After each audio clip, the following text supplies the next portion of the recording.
DJ State of Mind.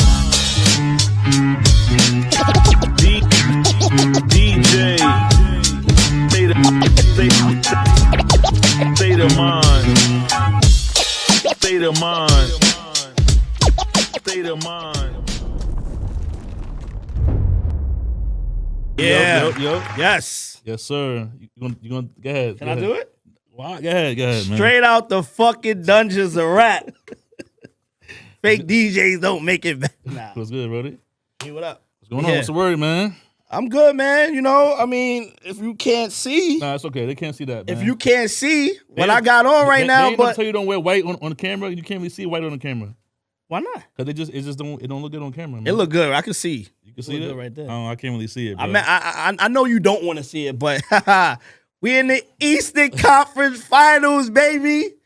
New York, Is nobody applauding? orange and blue skies. That's what Stephen A. say, right? Nobody applauding here for you. Is nobody clapping for you? I'm sure they're gonna put it in there. Nah, shout out to the Knicks. I enjoy good basketball. I enjoy watching good basketball. They playing good basketball right now. That's all I can say. You see, I didn't say thank you because I don't want to hear that bullshit from him. It's all right. We don't want to hear that from G. I'm gonna keep it. You know, keep it tall. They playing good basketball right now. Straight out the fucking dungeons of rap. DJ State of Mind, Yes. MU, G-Money. We here. What's up, man? How was your weekend? Weekend was good. Damn, what happened this weekend? I don't know. The Knicks. Went to the movies this weekend twice. What'd you see? Mortal Kombat, and I finally see the MJ movie. Oh, word? Yeah, I finally saw it. That's we gonna talk about that later because Yes, we got the vinyl tape. Okay. And we gonna bring a little controversial. I'm here for that. You know what I'm saying? But my weekend was good. You know, I didn't ask you, but go ahead. All right. You know, go ahead. you rude already? How was your weekend? This how you act when the Knicks go somewhere, baby. How was your weekend? Listen, if you can't see it, I'm repping today. How was your weekend, bro? My weekend was good, man. Knicks is back in the Eastern Conference Finals. I got to say that again. But I was lucky enough to talk some DJ talk, man. What's going on? I was lucky enough to open up at the Keisha Cole concert at in Westchester County, Nice. where the Knicks G League team play. Okay, gotta keep it Knicks, but. I'm gonna stop messing with you, but yeah. How was that doing? It was dope, man. Shout out to Keisha Cole Friday. Keisha Cole was nice, man. Yeah, man. I met her a few times. We had it cooking for a while. Shout out to Cruise Control. Shout out to Funk Flex. Shout out to Joe Jackson. We sold that thing out. Crazy. Sold it out. And my mom pulled up. That's crazy, man. She was there last year too, right? She came last year to support you. My mom comes out for the good shit. She want the good tickets. Yeah. When I'm opening up the regular little club joint, she want to come to wins. I'm blessed to be in a position to open up for one of the pioneers of the DJ culture, Funk Flex. You know, y'all know. We're going to talk about what I do with him later on. You know what I'm saying? You call him the logo for the DJ. I call him the logo because he is the logo. I mean, if you... I'm going to ask our guest the same question, too. I want to see who he feel is... I'm sure he'll probably say the same thing. But, my mom's come out when I do these... When I do a lot of these concerts because she likes a lot of these artists that we do book. My mom is the opposite. She ain't going nothing. See, Mama B... And you invited her last year. I did invite her. I know she watched. I think that was the Coney Island, right? Coney Island invited her too. No. It was the Mother's Day weekend something. Oh, Atlantic City. Yeah, we had John B. I told you had the backstage. We had Robin Dick. Mom's got to pull up. Come on, man. Mom's got to pull up. She don't like going outside. But that was my weekend, man. How was your weekend? No, I don't want to hear about your weekend. Like, G, when we started this show, we want to talk about a lot of the accolades that we got to even qualify to start a DJ podcast. Facts. So I want to talk about, because I guess this kind of intertwined with our guest that we got coming up. We got a big guest for y'all today. Facts. But I want to intertwine with how you was able to DJ at Comic-Con San Diego. Okay. Give us that. Give us that jewel. Okay. Yeah, because we definitely want to incorporate some of these stories. So our stuff too. It's not, it's about our guests too, but we got to tell our story. We got to, because people want to, I told you the first.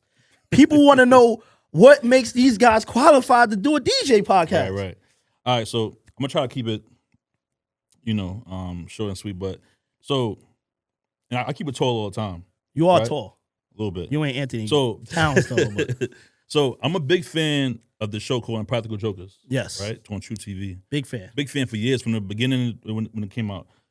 My cousin, shout out to Erica, she was the person who, at the time, was on True TV and got them the show on the air. Okay. I didn't notice at the time. She just said, yeah, I work for the company, da-da-da.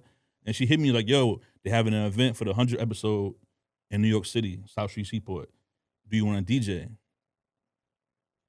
They're not paying. It's a free gig. Okay. I'm a fan.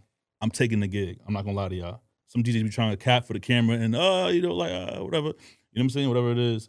I did a free event. And then the following year, I got the email. Hey, what's going on, G-Money? We having need a DJ for Comic-Con in San Diego. Through the Impractical Jokers. Oh, because we didn't I think I came with you to then they do like the 100th episode. That's what I said. I did that one first. That was in the city though. In the city, yeah. Okay, so yeah. I played that one first for free though. For free. Equipment, everything, boom, rocked out, dope. Why for the people, why did you do it for free though? Well, I'm a fan of the show. Okay, so I'm a big fan of the show. And I know where it could possibly take me in the future. So it was automatic for me. One, it was, these guys are on TV every day. Big opportunity. And number two, I'm a fan of the show. So for me, it's automatic, yes, I'm doing it. Just for the younger DJs that's coming up. You know. Sometimes you get opportunity. I mean, I could have said, I want some bread and lost the opportunity, whatever the case is. But me personally, I wanted to do it. I did it. Right? Cool. Fine. And then DJ the episode, got an email the following year, I think. Hey, actually, the email's like this. Very simple. Hey, want you to DJ for Comic-Con and Gaslamp. Put the date there. So I'm not going to lie to y'all, viewers and you. I had no idea what Comic-Con was. For real? I'm not going to lie to y'all. I had no idea what Comic-Con was. I know I've seen people outside dressed up and stuff like that. Yeah. I didn't know it was a name for it. I just seen people go outside, costumes on, whatever the case is, right? You thought it was like some parade or whatever. I don't know. I'm just like, okay. So I had to Google Comic-Con. I saw that. Okay. Oh, yeah, I seen them before. I know what that is. Yeah. Got it. I Googled Gaslamp as in San Diego. I'm like, oh, this is not in New York City. This is like 2016, by the way. At this point, did you ever go to California? No. So this would be your first time out? Oh, no. I've been on vacation in California once. When you were younger, though? Like 20 years. Okay. So, yeah, I've been there one time, but not to work. Okay. So I Google it. I called my guy, Reg West. Big bro. I called him. I'm like, yo, I got the email, bro. They want me to go ahead for this. How big is the situation, bro? Like, explain to me. What's Comic-Con? He broke it down to me. Yo, this is good. Try to get some money out. You know what I mean? Like, yeah.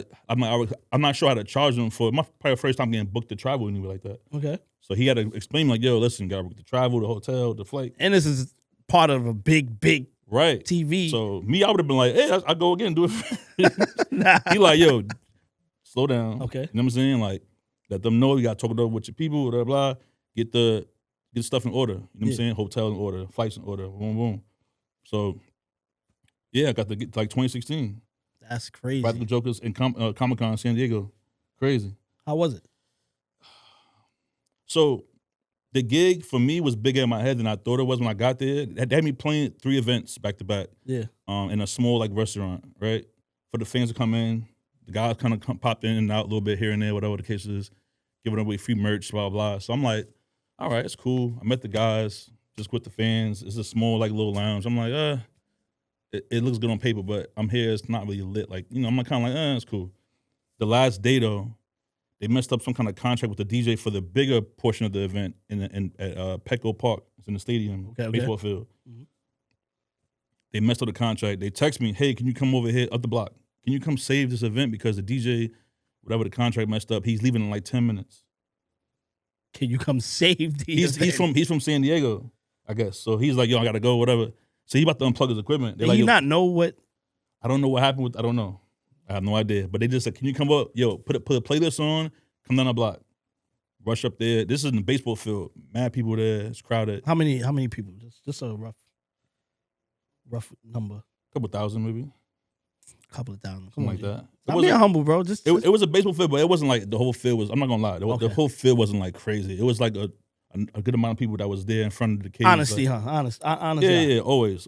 So couple thousand maybe, give or take. But it was still like gigantic. It was big old screen in the back. Like they showing the episode. Like it was crazy still. I get there, the dude is kind of on his phone like this. Playing the song on his phone. He wasn't even engaging. Nothing. Playing the song, texting, talking. He's like, oh, you good? You ready? Here. Boom. Unplug it. I plug up. San Diego, what's up? Make some noise. Whole state go crazy. They're like, yo, how you take it from here to over here? After that's over, bro. Now they're like, yo, every year now we out here is lit. They didn't know. They didn't know who you were. They didn't know. New York City's in the building. You know how we, you know how we rock, man. So That's up. I took over the whole joint. Every year now, I went back 4 years in a row. 4 years in a row. Now I'm playing that same stadium every year. The guy. Oh, so the guy never even. They was like. That night, I spoke to all of the CEOs and all of the whatever the TV company. They're like, yo, I don't know. Thank you, whatever you did today. Next year, we got you. Like that's That's fire. So, shout out to Practical Jokers, man. Shout out to True TV. Yeah. Dope.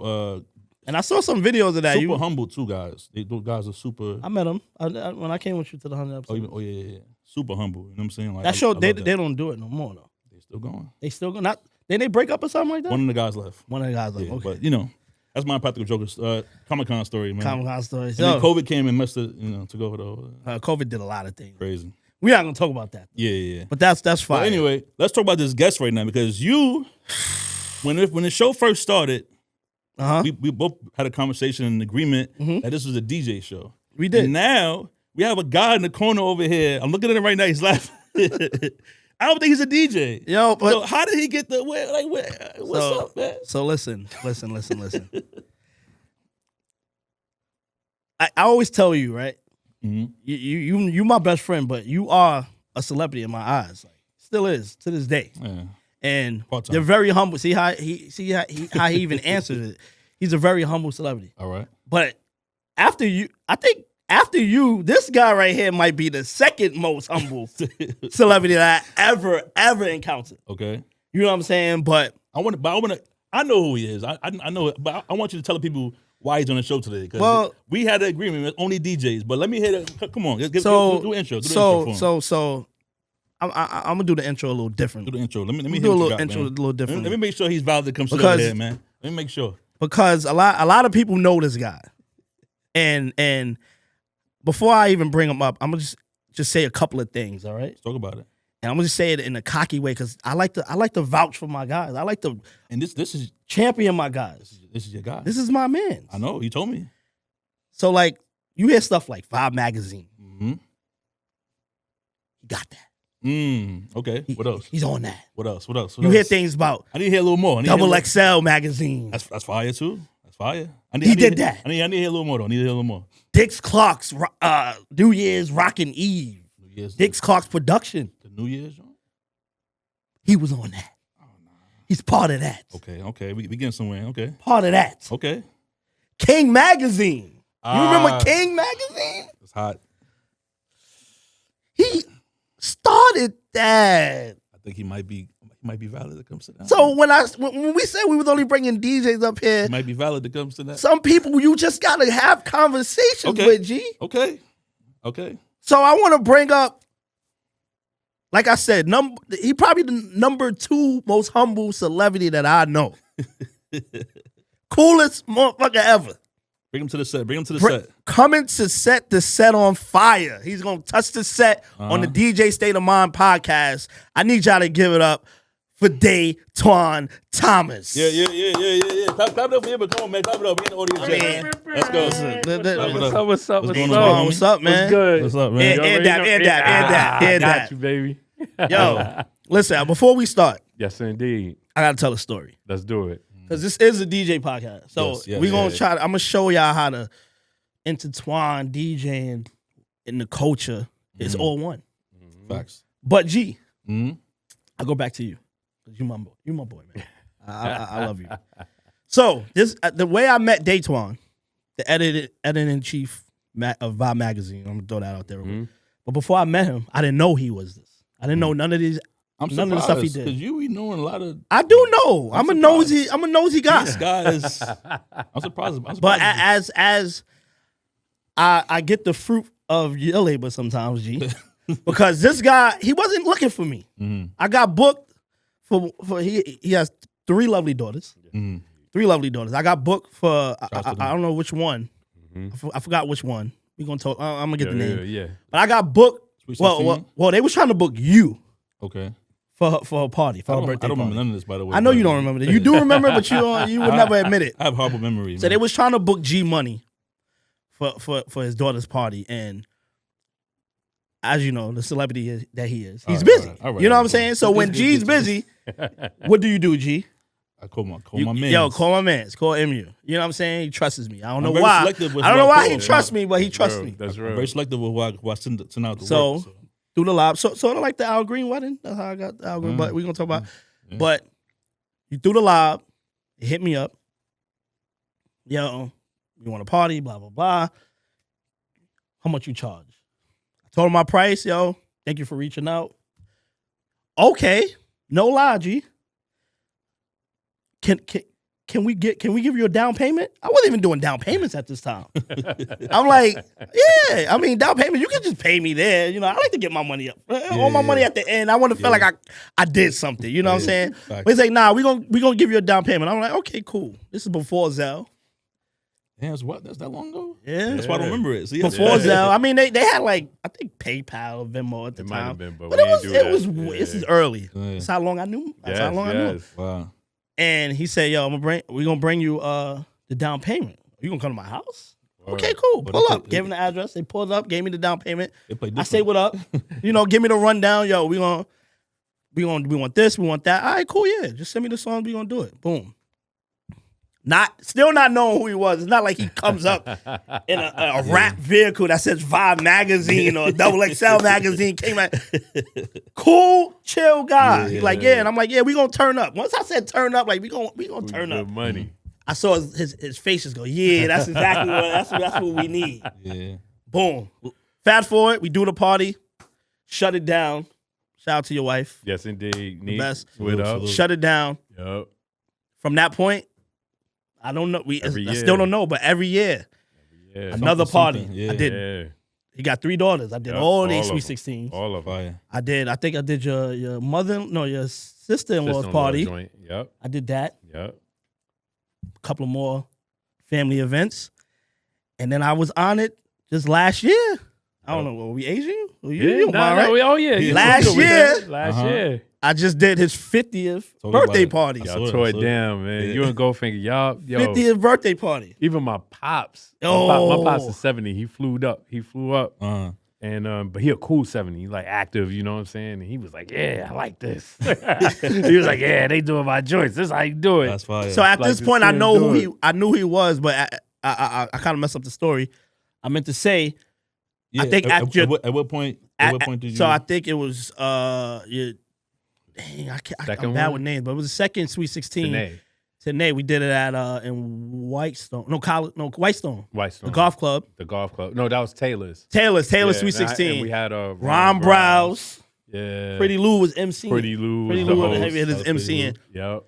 But before that, so I don't know who he is, but he pulls up in a Rolls Royce with his daughter. We had the purple joint to go with her dress. I'm like, Yeah, that was her favorite What? color, so I got her the purple it's like my joint. Sweet 16. I'm like, wait, this is. Everybody was outside with the lights. Yeah. It was crazy, bro. So I remember your wife telling me, like, yo, Yeah. listen, have you talked to Datwon? Because I know, like, you know, they was giving me my props, and every time I Yeah. see Datwon is at a party, and he told me, like, even when I rocked your sister-in-law's, Yep. I was playing. I was in my old school bag in the beginning. We was eating, 'cause and I was they playing older, classics. yeah. And I remember Datwon came to me. He was like, Came up. Killer. your knowledge, your music knowledge is Yes. crazy. You know I'm hype, G. Yeah. 'Cause that's what I'm about. Yeah. Hell yeah. So then your wife goes, yo, did you ever have a conversation with him? Like, he could help you with a few things. Yeah. Mm. I'm like, you know, cool. I hit Datwon up. I searched him. I see. everything. And then roll she out. Vibe Magazine, XXL, King Magazine. I had the CVS receipt. I'm like, yo, what? Yeah, hold on. Let me see. What, No way. Nah, but you always been solid always with made us, man. sense. They always been solid with us, and the family, like they look for you now. You Yeah. know what I'm That's saying? fine. Like they know if we having something big, fire. it's happening with him. That's a You know fact. what And I'm saying? honored. So I'm honored to much and, love, man. Thank and you, family. for the podcast, I always reach out any inventions from that point because Yep. you know your wife put you on blast. All the way. So that point, All the I'll way. always send you things. I'll send you what I'm doing. Yep. Like it, comment, everything. You give me Yep. some ideas. Mm. During COVID, I did the Uptown tribute to Andre Harrell. Crazy. The live. That's when we was doing lives during COVID. You remember that? You know what I'm saying? You couldn't go That was outside, so the crazy. DJs was on live. So Yep. I hit him, yo, I want to do this Uptown tribute from Andre Harrell just passed away. That's my bro. Can you get on We the live did with that. me? Yeah, of course. We Like did nothing. that. It's like, yeah, I got Let's you. go. Let's go. I got you. So Let's go. I appreciate you. And now we starting the podcast, DJ State of Mind podcast. So it was only right. I was like, yo, G, I got a heavy on, hitter in the man. bag. Yo. I got somebody in the bag. I know he ain't gonna say no. I'm a DJ supporter Yep. forever because my uncles, they were DJs. Yeah. And that's how I got into the music. So You know? start off with that. Like you Yep, from yep. Brooklyn, right? From Brooklyn. Crown Heights, right there, linking between Washington and Underhill. Most people would say Prospect Heights, but we're on that borderline. Okay. And that was during the week. And then on the weekends, I was going to my dad's crib in Brevoort projects, same projects as Fab, Right. you know, all of them over there on Ralph. And like 86, my mom married my stepdad, Yeah. and he was in the Air Force. So That was your year, that's all? yeah, That's a good year. 86, That's a good year. 86, a good That's a year. good And we bounced from Brooklyn. We went straight to Tokyo. We was Mm. out there. We was like 20 minutes southwest of it, in a spot called Yokota Air Force Base. Hold on. So Yeah. you're just up in Out. Tokyo. He's in From Brooklyn to Tokyo. And you're about how old? I'm 11. 11 years old. 11 years old. 11 years old. Wow. And the first person I met, I'm thinking like, it's so crazy, bro. I get out there, it's Japanese everything, of course. Yeah. You know, we get on the base. The base is Americanized, but I'm expecting to meet all these Japanese kids. So first day I'm there, after we got in, I go outside to go, you know, just see what's up at the park. Had a park across the street. I go to the park. I got my stopwatch on. Remember the stopwatches back in the day? Yeah. I got my stopwatch on. I got my Adidas on. I'm fresh though. Was it a I'm G-Shock? Nah, the G-Shock. Casio. Remember the Oh, old joints? okay. Yeah, I remember. Flavor Flav joints. Yeah. I had a Flavor Flav joint. Mine was two-tone because I took the screws out and Oh, flipped my it. God. I was crazy with it. Red and At white. 11 years old? 11. Yeah, 11. ready, I was man. serious. I was serious. So I get to the park and I see it's like another young black kid. And he got a stopwatch on. And I'm like, So- wait, hold up. Where the hell am I? Like, I feel like I'm back in Brooklyn. Yeah. So he just like chilling by himself. So I was like, yo, what's up? He was like, yo, what's up? The way he said it, I was like, wait, hold up. Like, what's your name? He was like, Maurice. Mm. I'm like, oh man, I'm Datwon. I was like, where you from? He said, Brooklyn. I was like, I was like, come there's on. no way this dude's from Yo, Brooklyn. Just lined up like that. Like, Wherever yo, you go in the world, man, if you see someone else in the same kind of vibe Same- as you, yo, they he probably got- from Brooklyn, bro. Don't hype Brooklyn. that, G. How- I'm a Queens dude, but I'm Yes. just saying. yes, When you go out of town, I play out of town all the time. I'm like, yo, New York City, da da da. They be like, oh, Brooklyn, like it's automatic. Yeah, it's Automatic. crazy. And I was just like, yo, from Brooklyn. I was like, what part of Brooklyn you from? Like, I don't believe it. Yeah. Let me hear this. Y'all never believe this dude. He said Marcy. Wow. He said Marcy So this Project. is what this 86? You said 86? 86. This is October 86. I'll never forget it. And I was just like, yo, we best friends to this day. Wow. Still, crazy. Still, man. That's still. crazy. So how long you out in Japan for? We did 3 years straight. We didn't come back home because back then it was like thousands of dollars for one seat, you know. And it's me, my mom, my stepdad, and then we had my sister while we were out there in 87. So it was all of us. But what we did do was back then they used to have like these little short flights Okay. where it was like C-130 planes are the ones with the propellers, Mhm. kind of big, and they would transfer like big ass engines for planes and tractors and stuff on those planes. Yeah. You could pay like $10 to sit with the engine. Oh, And them shits are shaking, they moving, they got it strapped down, but it's moving. And the seats are facing the tail of the plane and no windows. Wow. And you could pay $10. $10? $10. might have to take that, man. Is that like the megabus? Like how the Yeah, megabus in China? it was like a dollar van. It was like a dollar In the van sky? In the sky, a dollar van in the sky. Because they wasn't supposed to be doing that Yeah, shit. yeah. It was just taking like Nah. little hustle money. That's OD. And Boom. $10 back then. $10, that's yeah. money. And we would take it to Korea, to like Seoul. Wow. But they had a base out there. And then we would land, you come out, and you go out in the streets of Seoul. You'd be downtown Seoul, Korea. and you could get any Dapper Dan thing you ever wanted. Nah. I had whole Fendi suits, MCM suits. I had every fly suit you could imagine for an 11, 12-year-old, yo. What? Yeah, man. And what they did was they measured it to your body. Uh-huh. You ain't just buy it off the rack if you wanted to. I bought like MCM suits off the rack. But if you wanted the fly shit, I had a fly ass Fendi. I had the Fendi shit with the boots. They measure your feet. What? And you could design it. You could design it too. You could tell them like, yo, I want go. this. They still do that now. We gotta go They out probably there. still do that. Go They to probably the still store. do that shit. It felt like being in Canal Street, but like, but on some elevated Canal Yeah. Street shit. You know what I mean? Right. But that's what it was like over there, man. We had so much fun, man. It was super safe. You could leave your bike anywhere. You could just run around. That's important. If Yeah, you're from New York man. City, you know, like Yeah, you can't leave your bike anywhere, man. I think I stole it right in front of KFC one time. Yeah, can't. that's not happening here. But out there, I think the one thing that I did learn was just like how to honor someone else's spirit. That's what they were on. They were heavy on honoring another life. Okay. You know what I'm saying? That's why you never really hear murders and stuff over there, because everyone looks at each other as them.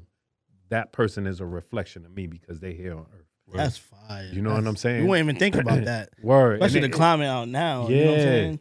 That's why they're able to have it so clean. They think about somebody else, like, oh, somebody might trip on this, and make sure Pick it up. Yeah, like it's just a different mentality of living amongst others, because their space is so small. They have to keep it like that. You know what I mean? But Fire. it was a beautiful experience. We left there, came back home for a little bit. I thought I was going to stay in Brooklyn. We did 3 years. We got back in the 89. So you got to imagine that whole time in Japan, my uncles are sending me Yo on TV Raps, Video Music Box, Red Alert, Yeah. Mr. Magic. That's how I was getting my hip hop. That's what they, and 'Cause they it sending wasn't us. over there. They sending us to They you. were out sending care packages to us. And them shits couldn't come fast enough, man. Every time they sent one, I wanted another one like the next day. You know what I'm saying? Because I'm getting these tapes. I'll burn through a 60-minute tape in 60 minutes, and then I'll be like, I need another one. But they get to hear it all the time out here. Right. And it was like, it was so tough. But I became the guy. The guy out for there that. now. So now you okay. So now when we go to the youth center, we used to have this youth center. They had like the little VCR joint.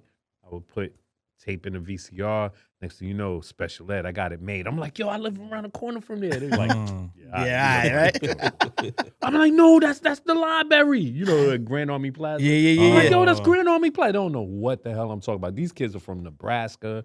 Some of them from Thailand. They like, he know rappers. Yeah, you know what I'm saying? So you could say around that time, that's when you fell in love with hip hop. You've been definitely. That's it. Definitely. But I would actually say before that, before I left, I was 11. So, 86, it's time to build. Like, Rakim is out. Like, that summer before I left, that was the littest summer ever, because you got Ra, you got all the hot shit that was coming out at that time. EPMD around us? Yeah, everything was rocking that time. Yeah. Red Alert and Mr. Magic was getting more time on the radio. Yeah. You know what I'm saying? That summer 86 summer was so lit.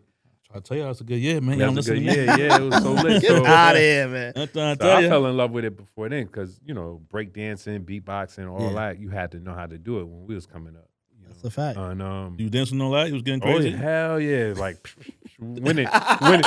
winning dance contests, all that shit, dog. get out You of had here. you had the cheat code. Is that a cheat code though? What? 'Cause he was out there winning. Wait, we in Tokyo? Oh wait, you said you was that's before was you here. left. Before Okay, we left, we was before you winning left, shit. you was okay. Yeah, Okay, we I'm was about to say. lit. My block was lit before we left. Yeah, okay, Like, okay, man, okay. My boys, we was killing them. So man. when you out there, you was basically I was the man. you was the man. I was the man. I was the man. He was like, the Chico. like, He like- you Oh, can go on that's what's Facebook and see that. Like, oh, Yeah. Datwon was lit. He was You lit. know what I'm saying? That's But crazy. I had such a good time out there, man. And then we went to New Mexico. That's where it got real, because, and I always say this on different platforms and stuff, but I just like to let it be known. When I got to that school, back then I was like a St. John's Redmonds fan. Yeah. Like I wore all red. Like I went to school one day all red, and I went to a Crip school, and I ain't know. Oh man. And it was not the wave that I was day. about to ask you how was the climate out in New Mexico? New Mexico, the climate was cool, but it was still on some gang shit, and I wasn't privy to it like that. You know what I'm saying? I mean, the most we had was Autobots, Decepticons type shit, but that wasn't blue and red, Bloods and Crips type shit. You know what I mean? When I got out there and I experienced that, I was like, whoa, this is I never real. knew New Mexico was like that. I never even heard about. Yeah, So the West. reason why, and here's the whole thing behind it. All the California dudes, when they would do dirt, they would run. Oh, okay. When they run, they go into Phoenix, they go into Colorado, they go into Utah, they go into Nevada, they go into New Mexico.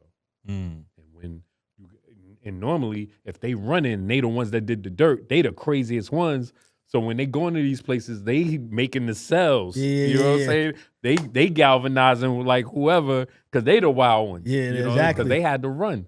You know what I'm saying? So like, New Mexico is kind of like, if you put the East Coast, you think it's like New York, Jersey, Philly, and all that. So it's just if it's the four, they're kind of like Jersey. New Jersey. Yeah, out of the four. You know, I think Arizona was more New York. Okay. Because they had the basketball team.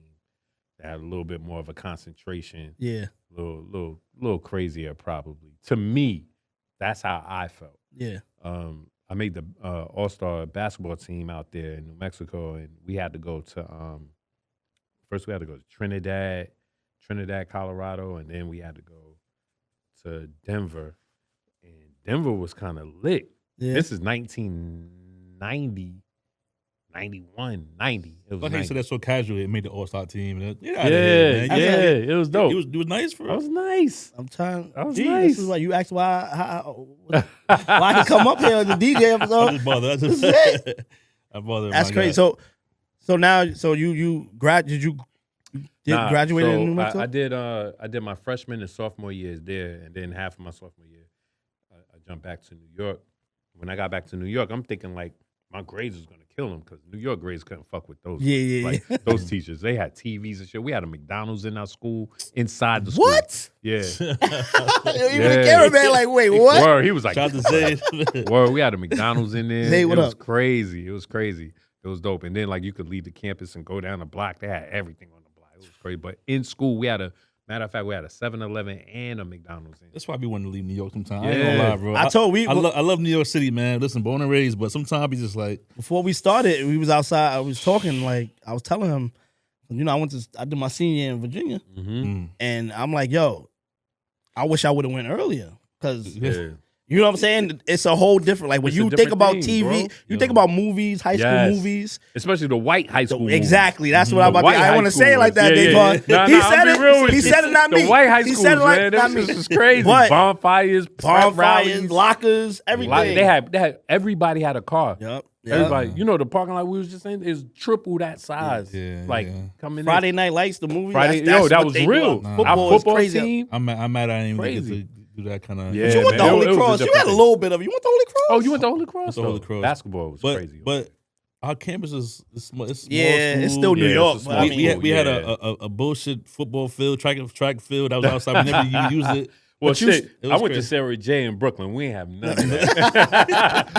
The fucking track shit was on the roof, I think. that's what I'm saying, yo. Back then, you always saw like the basketball court. Like the basketball court was like they had like a balcony and all that stuff. Like you look, that was think like about Teen above the Wolf. rim. Teen Wolf. Like, I think the like, Teen Wolf. it was like, who gave them? Who did that? Yeah, it was We different. we It was was different. out of town. We see them schools like that. Yeah, we was doing parties. was that Massachusetts? Yeah. Massachusetts, Connecticut, and all that. We seen them schools. But like, you know what was even iller though, and I never really get to talk about it. And it's so dope we bring it up with the schools. So I'm in New Mexico. This is like I'm going to 10th grade. I think I was in 10th grade. And at this point, I'm in America now. So now there's concerts and shit. And I'm still not old enough to go to the big ones, but I was like, yo, my mom was, even before we left for Japan, she was the radio killer. She used to win tickets to everything. She used to call in, I swear. My pops is like that. Whatever she wanted to go to, she would win tickets to. She wouldn't none of that Telemaster and all Like that she shit. just knew what to call. Like, Boop, boop, boop, boop. Remember this shit? Oh, yeah, the She used to oh. be killing it. She used to kill it. She used to use a pencil because her nails was too long. Yeah. And I used to be like, yo, she crazy, but she would win every time. So then I got good, and I started winning stuff in New Mexico.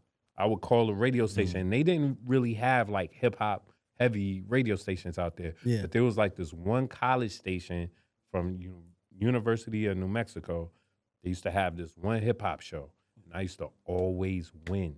That's crazy. And they was like, yo, you won tickets to the Third Base KMD Def Jeff show. Def Jeff from the West Coast. So, We were just with Search. oh, that's crazy. Search at what- the, what was we at? Coliseum closing. no? Coliseum. Oh yeah, there we go. Yeah. My Yeah. memory is crazy. Yeah. So that was my first rappers I ever met was MF Doom when he was Zev Love X at KMD and MC Search. And we talk about it all the time because they was outside kicking it to the girls. Me and my man came up so I could get my tickets. And I was like, yo, there they go right there. That's the Peach Fuzz niggas. So my man was like, yo, you gonna say something? I was like, hell yeah, I'm gonna say something. I went up to Zev. I was like, yo, Zev, what's good? He was like, yo, what's up, man? I was like, gas face shit. He was like, yeah, that's not cool.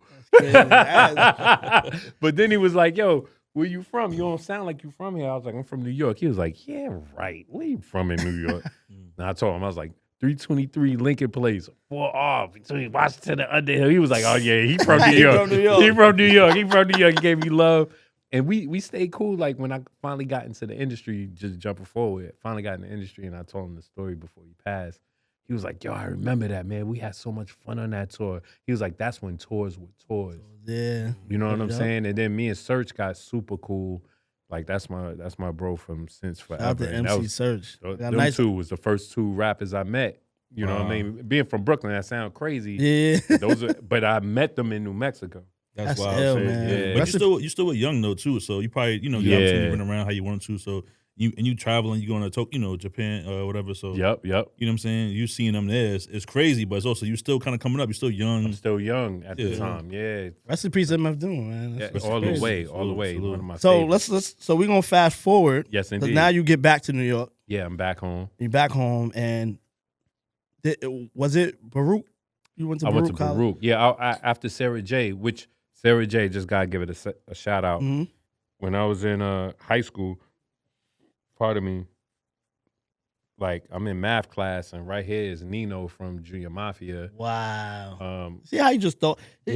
Just throw out names. Junior Mafia, all of them came out. All of them, we all went to the same joint. Kim went there, went but to she that? left before we got in. Okay. And then Memphis Bleak brother Dre, he used to be on this side. This is big bro. This is way before anything Bleak. You know what I'm saying? Yeah. But that's who we, that's just like how Brooklyn is. You know what I mean? And then I found out later, and he's my man, 50 grand right now.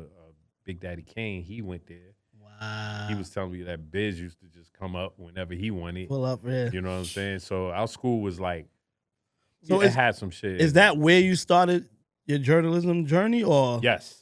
Okay. That's where it started because my English teacher, Okay. Mr. Yeager was amazing, man. He challenged us to like this.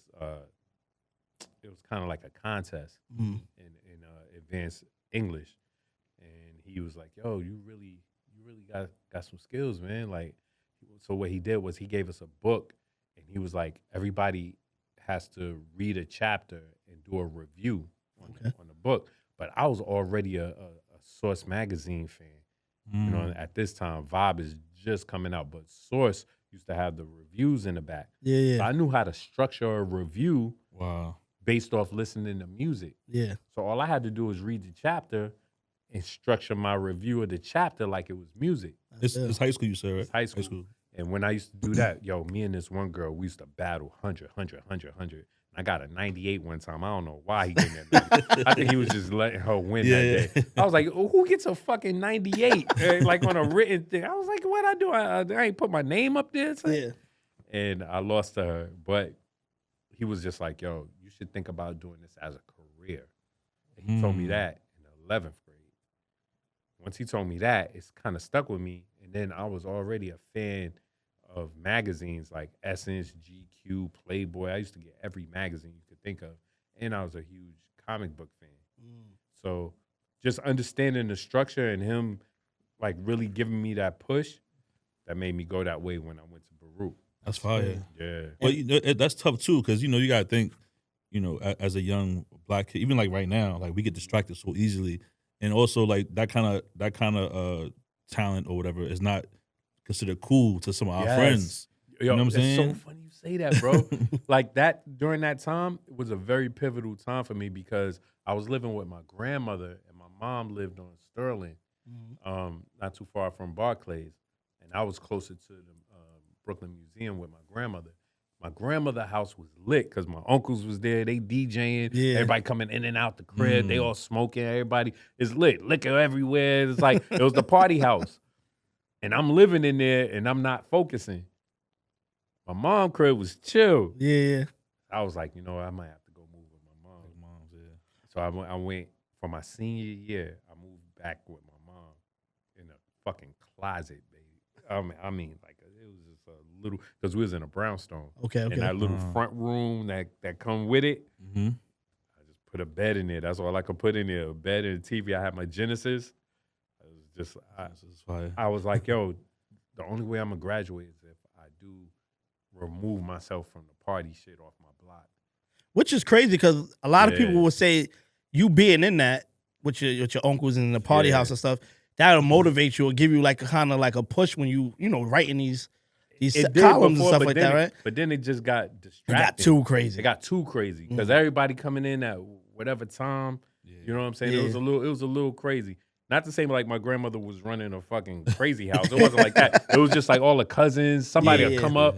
You know what I'm saying? Just the shit was just random. Yeah. You'd be chilling, trying to work, and niggas like, yo, come outside. You know what I'm saying? Like, yo, Day, throw the key there.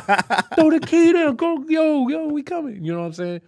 But at my mom's crib, it was none of that. So that really made me focus on honing my skill. That's fine, because I probably would have stayed. I know. At the party, right? I think about that sometimes I probably would have too, stayed, bro. I can't, I think about that, man.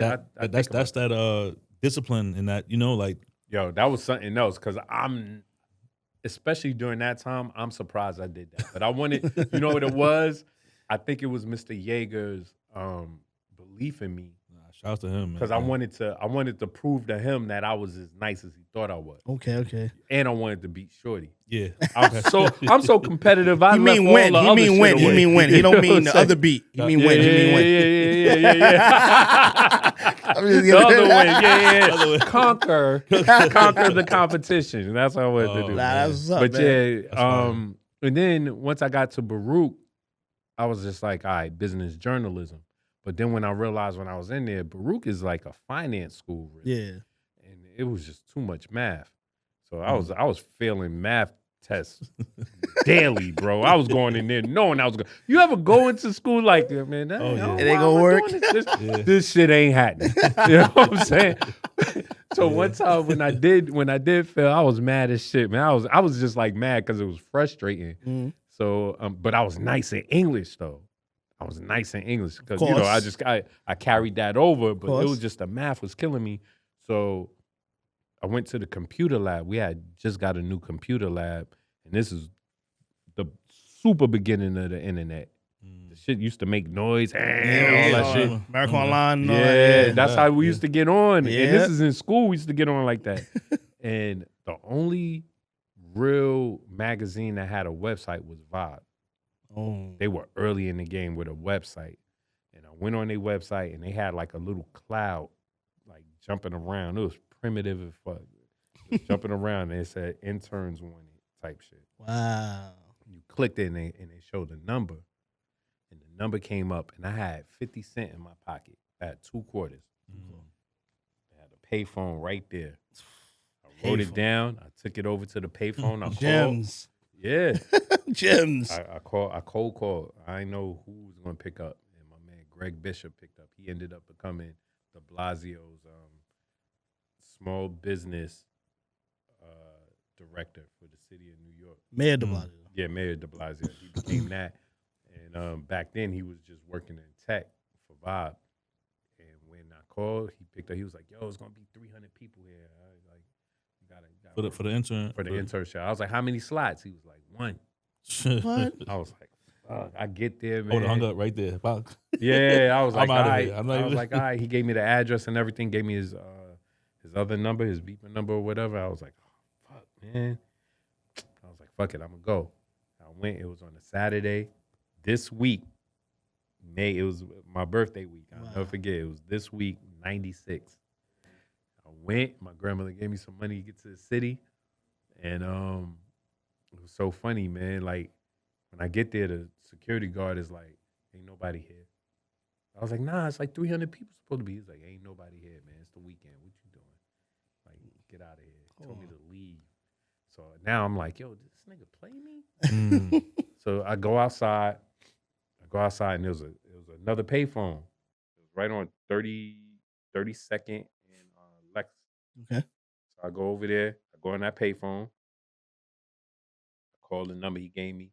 He pick up. He was like, "Yo," so I was like, "This is Datwon. Like, you told me to come for the intern." He was like, "Oh, yeah. Where you at?" I was like, "I'm at the corner." Yeah. He was like, "Word? Like what corner?" I was like, 31st and Lex. He was like, "Word? You see me waving my arm?" He was waving outside the second floor, and I'm on the payphone. I was like, "Yeah, I see you." He was like, "Yeah, come up." I hang up the phone. You ain't telling like the security Dude, just so when I Mm. get out, so I get in, and I was like, "Yo, Greg Bishop told me come." He was like, "Yeah, he wasn't here. When you walked out, he walked in." That's what he said. He was lying. Yeah. So I was like, "Whatever, nigga." So I go up, and I'm expecting like all these people. And I was like, "Yo, Greg, what's up? Where everybody at?" He was like, "Oh, not man, I was lying, man." He was like, I just wanted to see. I was waiting to see. Like, Yeah, he was like, I was waiting to see the story about all the people there and all Yeah. that. So, he was man. like, "Man, I just wanted to see if you was scared." He was like, "I ain't want nobody up here scared. If you was gonna be scared of competition, you can't be." Can't be here. Damn, see, I would have missed out, bro. I don't know. 300 people? I'm like, 300 for damn. one slot. That's what he Yeah. told. And I asked him how many. He said one. I could see 300 for 100 slots, but I know Yeah. they didn't do 100 interns. So I was just like, I bet. I was like, fuck it. I'm just gonna go. And that changed my life. And and it was the best early lesson on showing up because I started doing everything like that. Even if I got told no, I'll be like, fuck that. I'm going. You know what I'm saying? It works to this day. That's how I got in the BET Awards last year. They ain't had no more media tickets. I just went. I went in my suit. My man seen me. He was like, "Yo, here." Gave me a credential. It was Machine Gun Kelly picture on it. I showed the security guard. He like, "You're a white boy with blonde hair." You know what I'm saying? He was just like, "Go ahead, man." And this the BET Awards. And normally I get VIP treatment. Yeah, This year, exactly. they just was like bugging last year. And I was like, "Man, fuck that. I flew all the way out here to do all these Yeah, interviews." you ain't going. Yeah. Man, fuck that. I'm I going. ended up in the first. Oh yeah, I ended up. Sit back. Sit Put back. the mic. Yeah, I ended up in like the second row just because of different things that happened. And shit got shown so much love, man. Shit just be working for me, man. I can't Humble even lie. celebrity. Gotta just pull up though. That's Humble Gotta pull up. Gotta pull up, man. So with the vibe, if I get Mhm. if I got my, because I'm all right in math. You know, Yeah, I know you said you wasn't good yeah. at math, but I'm all right in math. This is around 97, 90. Vibe, I got in as an intern from 96 to 97. 97, similar situation. I ran into one of the other interns, my man Richard Lusant, who I love to death. He happened to run into Reginald Dennis, who started XXL. He ran into him on the street, I believe. And Reginald, he recognized him from the source. Yeah. He was like, "Yo, here's my card. We starting a new hip hop magazine." And he had told him that he worked at Vibe as an intern. He was like, "Yeah, we're about to kill Vibe." And I remember Rich came to the intern room. We had like an intern room on the second floor of Vibe. We all in there chilling. We had turntables in there. Our man used to DJ at lunch. All right. So while we eating lunch, All right. my man Mike, Freedom Child. His name was DJ Freedom Child. DJ Freedom Child, what Yeah, up? big shout out to my man Mike. So he was DJing during lunch, and it's loud in there. It's loud in the intern room. They used to come knock on our door like, "Yo, can like, come on, Yeah, like y'all y'all bugging doing the too fuck much. out. Y'all doing too much." Exactly. Y'all doing too much. So it used to be like that, just to give you the atmosphere. Yeah. Rich was like, "Yo, I met Reginald Dennis from the source." I was like, "Oh, that's crazy." I was like, "Yo, what you talk to him about?" He was like, he said that he got this new thing coming. Look, here's his card. I was like, yo, you gonna call him? He was like, hell no. I was like, why you ain't gonna call? He was like, he ain't gonna talk to me. I was like, let me get it then. Yeah. He was like, yo, here. Gave me Reggie's card. I called that nigga right there. Right there. In the intern room, loud as fuck. This nigga probably playing J. Rue the Damager or some shit. And I'm on the phone like, hey, this is day 12 for Vibe. How you doing? I heard y'all need some help over there. He was like, where you at? I was like, Vibe Magazine. He was like, oh, really? And he knew everybody at Vibe. And I'm telling him I'm from Vibe. I ain't getting paid. Yeah. Intern. Your intern. So he was like, oh, word. And I guess he was thinking like, I could get some intel from this kid probably. He was like, yo, why don't you come to the office and meet me, man? Let's see what's up. I was like, all right, cool. A couple of days later, I went to meet him at Harris Publications, which was the publisher of XXL, Slam Magazine at the time. Slam. Come on, Guitar man. World. It was crazy at that time. So I go over, I meet him. We sat down. We talked for 3 hours straight. I'm thinking he not going to hire me because he never talked about the work. Yeah. And it's time to go. I got there at 5:30. I ain't leave till 8:30. It's time to go. And he was like, oh, yeah. Yo, I got 3 music reviews for you. She's like, yo, you first day. I didn't even start. He was just, I'm leaving. I'm like, damn, this shit was a bust. I'm thinking, he was like, oh, yo, I got 3 music reviews for you. So let me run in the back, get you the joints. Gave me the joints. I left like, oh, shit. I got an assignment from Reginald Dennis. I had never gotten paid for writing even at Vibe. Yeah. Actually, it was the biggest check I ever got. At that moment. At that moment. Yo. He tried to throw that in there like I wasn't going to catch that. Yeah. That was at that moment, ladies and gentlemen. This is 97. And it was, if I remember correctly, which is so funny because we were on the DJ show. It was Deep Concentration, which was the volume. Yep. The volume joint. And it was a bunch of joints like that. No ID. Ooh. And I think Pharoah Monch. I think it was Pharoah Monch, No ID solo album. This is after the whole Common thing. Yeah. And Deep Concentration compilation. Yeah. So before, you speed him a little bit. Yeah, I got you. Because, this is a DJ State of Mind podcast. You ask certain things that a lot of people are not going to ask. Let's get it. But 96, 97, you were at Vibe. Yep. This is around the East Coast, West Coast. Oh, I got to talk about that. Yeah. See, he thought I wasn't going to catch that. I jumped. I went through it. So if you have a question, I could go into that. I just wanted to make sure you. All right. So let's get on that. Yeah. That was a super pivotal point for me. Okay. Because remember I said it was May 96. May 96, that's when the Biggie Puff issue comes out.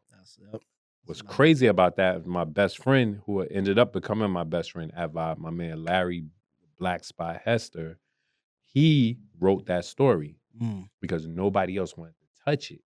They gave it to Black because he was like a new, young Brooklyn street dude, but he got the heart of gold, man. Just big sweetheart, you know what I'm saying? Yeah.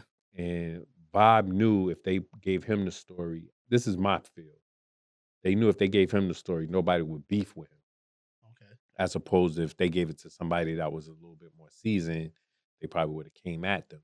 So he ended up doing that Biggie Puff story, and I was right there every step of the way of him doing it. The transcriptions, I heard the original quotes, not the shit that made it into the... I heard the real shit. I heard the real shit they said about Pac. I heard the real shit that they said about the industry and stuff. Yeah. Not to say the story is like totally off, but I got to hear the unfiltered. Right. You gotta leave some stuff out. Like certain shit. And then what ended up happening is he got some unwarranted flack because when the issue came out, if y'all remember, that's what started the so-called East Coast, West Coast war because they put East versus West on the cover. Yeah. He never said that anytime in the joint. And so even big, it was the publishers. Publishers did that because that's going to sell. You know what I'm saying? And then if you ask the publishers, which I've done, they'll tell you it wasn't me, it wasn't us. And then if you ask the editors that was supposed to edit that cover, it was the publishers. Like it's a loop. You know what I'm saying? So just being so close to the situation. Oh man, how do you just personally? Yeah. How do you feel about that whole thing? Because y'all get blamed for it. Yo, let me tell you, Vibe gets blamed for it because of the party. What was crazy was we were the online team. Could you imagine being on the online team in 1996? This is the online team in 96, right? Big gets killed in 97. 97, yeah. We're going to skip Pac. I'm going to skip the Pac stuff because I was there, and the first time my name was ever in print is that Tupac issue where he's looking up the one that they put with his dead. Oh, yeah. It's the black one. It's the black and white Yeah, one. That was the first time my name was ever in a magazine, just as an intern. Okay. Mind you, I had been there for like 4 months. They never put my name in. I was like, yo, man, I'm going up there like, yo, y'all better put my name in this one. I need this one. They finally got me in, and I get in the Tupac one, right? Which was supposed to be the new edition cover. They had to cover that. They had to scrap the new edition cover because they had signed the Bad Boy for that album. Scrap that. And then they had to stop the presses. You never hear that. They had to stop the press and put Tupac over because he passed away. Yeah. Big and Puff, they come out during that time when Big got killed. Man, me and Black, we ran to the office, called each other that morning because we heard Ed Lover and Angie talking about the vibe party. Yeah. Our intern went out there. Her name was Detox. She flew to go cover the party, and she was there. Wow. So we getting information from her. She's calling from a hotel phone. Like this one, he gets. Yeah, it was crazy because this is not like, it wasn't like heavy cell phones and stuff like that back then. Calling from there to the office. We at the office. We typing up stories. Yep. I did a story called Guilty by Association, and I was just talking about like how Big took on a whole coast beef for no reason. Yeah. And like how messed up it was that he was just talking about life after death. Like he was ready to live. He wasn't ready to die. Yo, that's probably one of my best pieces ever. And I was like, I must have been, how old was I? I was 21 at the time. I'm 50. I'm about to be 51. I wrote that back then.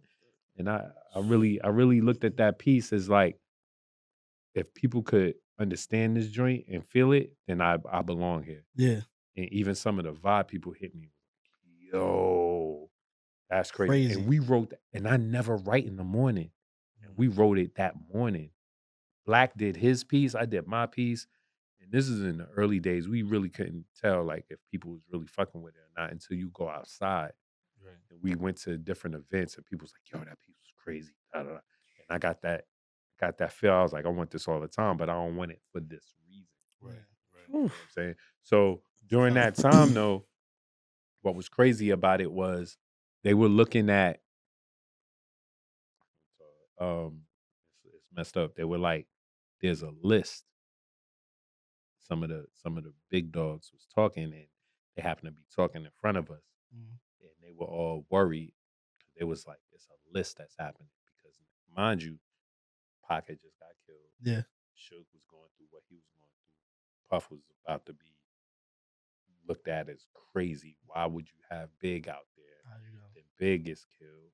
Then it was looking like, all right, that's Mace. Everybody was like, yo, what the hell? Who's next? Because Mace said he got held up or something in the hotel at that point. He was trying to get out. They ushered all of them out. They had to get them out. I heard, this is what I heard. I don't know how real this is, but I heard that they had to move Puff from LA to San Diego and fly him out of there. It was like that crazy. Tension was. Yeah, it was sick. So the big dogs was talking about like how there's a list going around on different people that was going to get killed in the game. So at that point, if you was heavy in the game, you was looking at it like, oh man, this is a problem. And then as journalists back then, you know, you had to watch yourself too, because journalists weren't off the list. Well, they was blaming y'all. They was blaming. So could you imagine you repping Vibe? It's like bop. you go out to the tunnel and say this is a different kind of, you know, Annie up type of thing. You know what I'm saying? Dang. But it was a different time, man, and it was a sad time. Definitely. To be real with you, because especially when the album dropped, once a big album dropped, you realize how good it was. Like, yo, we could have got another 20 years out of this guy. You could get another 25 out of Pac, and you know Pac would have got into politics or won an Oscar. More movies and all. Yeah, Come yeah, on, yeah, man. Like yeah. these dudes were like uber super talented. You know what I mean? Absolutely. And for us as hip hop journalists back then, as opposed to what they call hip hop journalists now, it was a different thing because when you had to cover an artist back when I was coming up, you had to chill with that artist. You go to their crib, you go on tour with them, you in their tour bus, you go in the studio with them, you chilling with them on the block with their people. Like you had to be official Yeah. to be with these guys. You know what I'm saying? That's a fact. And really get their life story. If you really want their life story, you might chill with their people more than you chill with them. They people will tell you more about them than they will. Yeah. Because they got to keep that rapper persona. I miss those days because if you think about like Travis Scott, what do you really know about him? None. I got his hat on right now, right? Yeah. I know his merch game is crazy. What you but I known don't- for is the concert thing. There Right? you go. And what did he feel like when that happened? You still don't know. Mm. How was he able to recover from that? We still don't know. It's like they protect the people that inspire these kids so much that the kids don't know who they idolizing. Right. When we was coming up, you knew Old Dirty Bastard's mom, Cherry Jones, Miss Cherry. Yeah. You know what I'm saying? Like Yeah. you knew certain things. And I'm not saying that's better or worse, but if these people are in our lives like that, we should know who we following, who we idolizing to a degree. And we don't get that anymore. You know what I'm saying?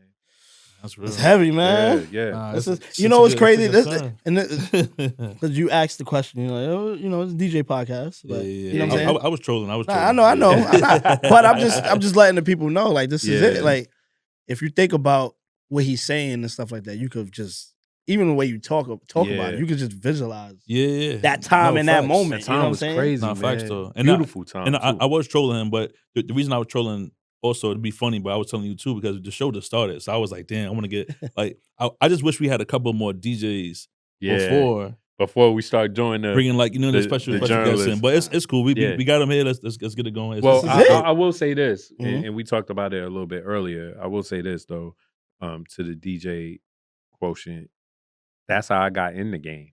right. He was saying that off, As off much as camera. I talk up, as much as I Yeah. talk about my man Greg and I called up and all that, I only knew to be in it in that way and to be fearless in that way because I came in through the executioners. Mm. So DJ Rob Swift, Mhm. Steve D, Sinister, Sinister. Rock Raider, Total Eclipse.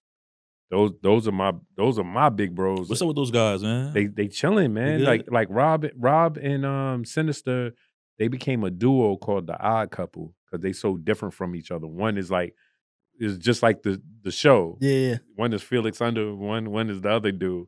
One is super clean, one is like dirty as heck. You know what I'm saying? Like they bugged out. And Damn, the son, one you just that heard the names even said? yeah. Nah, those dudes is crazy. I haven't seen them in a long time, but I know I remember years ago watching a couple of videos. I'm like, They're insane, bro. like, how did they even do what they? I can't. Yeah. You know. So I'm like, glad you segued Yep. into that because we got a portion of the show. You want to get? I think it's time. Yeah. He should dig in the crates. Dig in the I'm- crates, I'm man. with that. I'm with that. yeah. Give let's him do some it. time. Give him some time to. Yeah, Cause yeah. that vibe, that East Coast West Coast story, I Yeah, put that it was there. heavy. That was That's heavy. different. J. That's Cole different. said, he said he used to put out Nas raps, put it on his wall. That's Yeah. crazy. They thought it was words, but Did it was you hear the pictures he rhyme saw. where he rapped from Big and Pac? Yeah, that That shit's crazy. So Oh. this is part of the show called Digging in the Crates. Let's do it. This is normally for the DJs. Okay. But I feel like you can answer some of these questions Yeah, as because well. I used to carry them joints. You used to carry I used it? to carry crates. he Me used to too. be in the tunnel. I used to be there. I used to Tunnel? be there. You Yeah, in the got- tunnel. you got- We gonna Yeah, get we that. gotta talk about That's the what I was tunnel. saying. That's Let's how talk we about the segue. tunnel. All right, so So we I call don't- it DJ Say the Mind Podcast, Digging in the Crates with Datwon Thomas, Yeah. editor-in-chief Yeah. Vibe Magazine. So I just pick one. We're gonna probably go do a Probably get couple of these. 2 or 3, yeah. Let's see. This one right here. Yeah, pick it out, read it. I don't know what All right. let's see if it makes sense for, or we can probably switch to like a magazine or something like that. So I'm gonna read it out. Yeah. Do you feel like just DJing these days is enough, or should DJs do more? Example: podcast, make music, create content. You can Content. He can answer that. Yeah. He started out as DJ, so Yeah.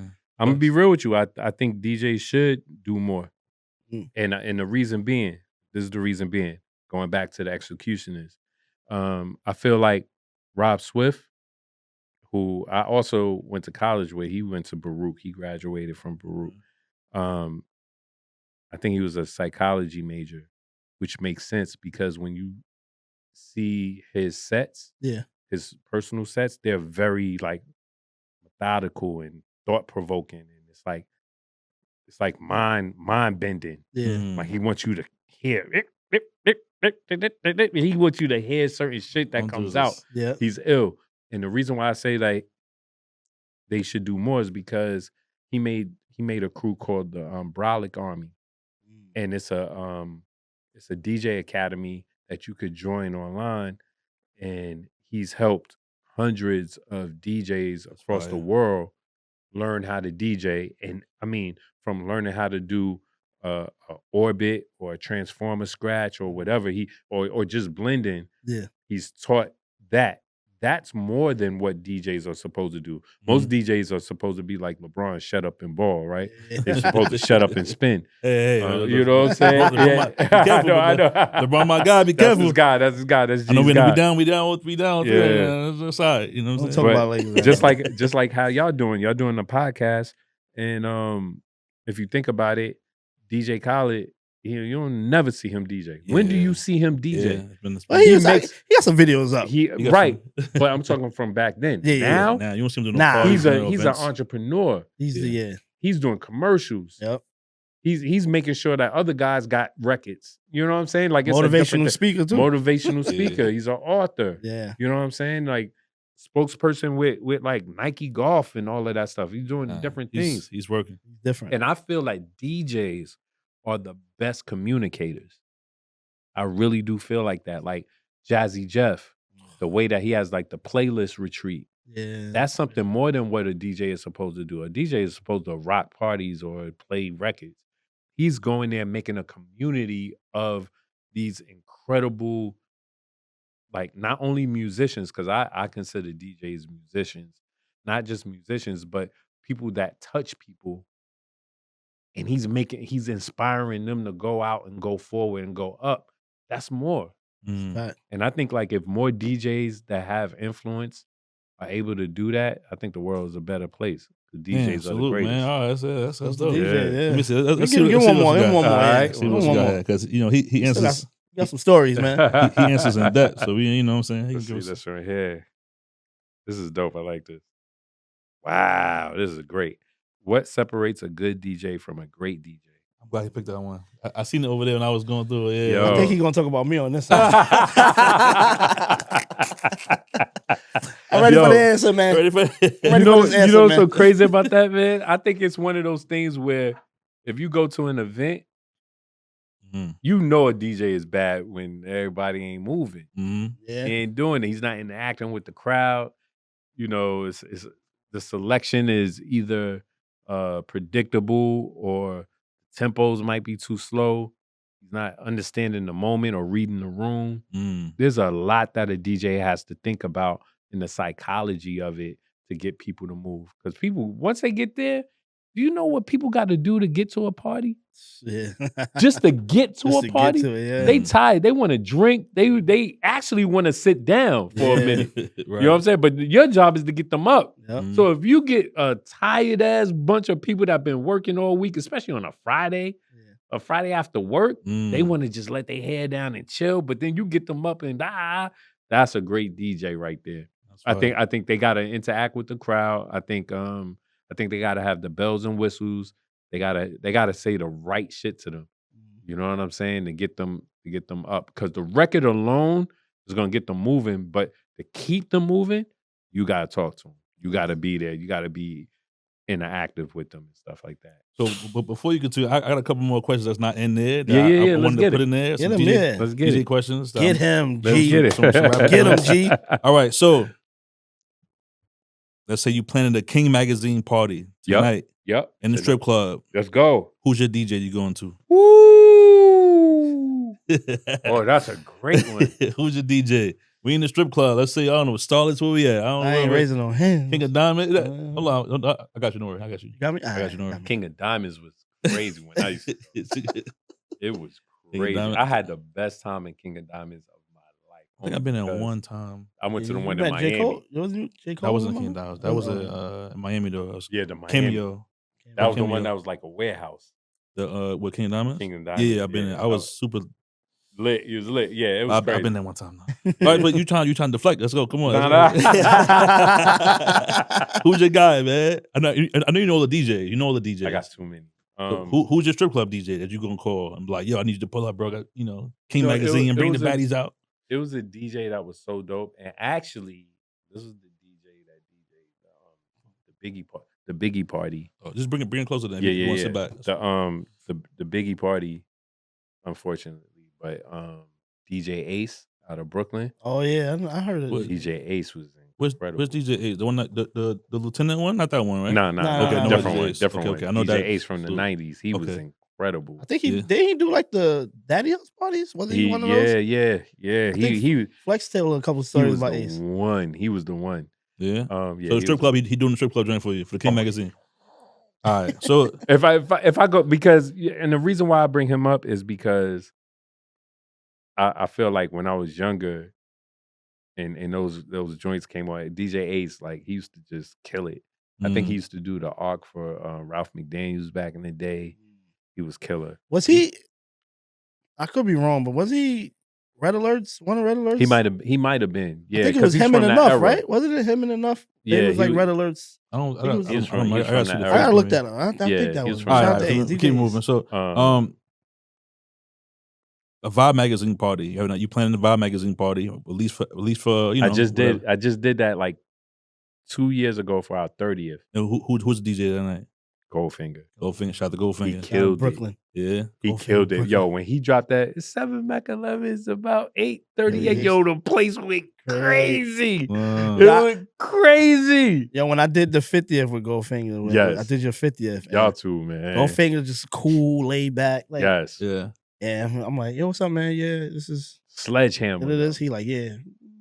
So I'm- that was the. I'm opening. My fault. yeah, yeah. Yeah, I'm opening and I'm just playing and he like, I'm like, you ready? He like, yeah, I'm ready right now. I'm like, I just kind of like Yeah, jump. started. He like, nah, I want to play. He get on, he's playing a lot of samples and stuff like that. Yeah. I'm like, damn. And then once Datwon got there, it just went from silent to up Crazy. here. And I'm looking at him like, Crazy. Once how he the went, hell did you do that? Just when he went into that 90s bag for my joint, it was Crazy. crazy. I'm gonna need you to get Goldfinger up here. For me. Yeah. Go Yeah, That's I'm- easy. That's I'ma easy. use I'm that. gonna get I'ma him. use I don't think I met him before, but I don't think I've seen him in a long time. I think I've seen him a few times in the city when he was playing Uh-huh. years ago. Like, Yeah. Nah, he's Yo, the truth. he and this is the thing about Goldfinger. So when I used to go to Sarah J when I was in high school, I used to cut on record day. I used to cut because I know he'll get the records early at B Street, and I'll go sit with him from like fourth period to the time it was time for me to go home. I used to just sit with him and help him open up the records. That's crazy. I used to sit with Goldfinger while he working and open up the records with him. That's why we family like that. Like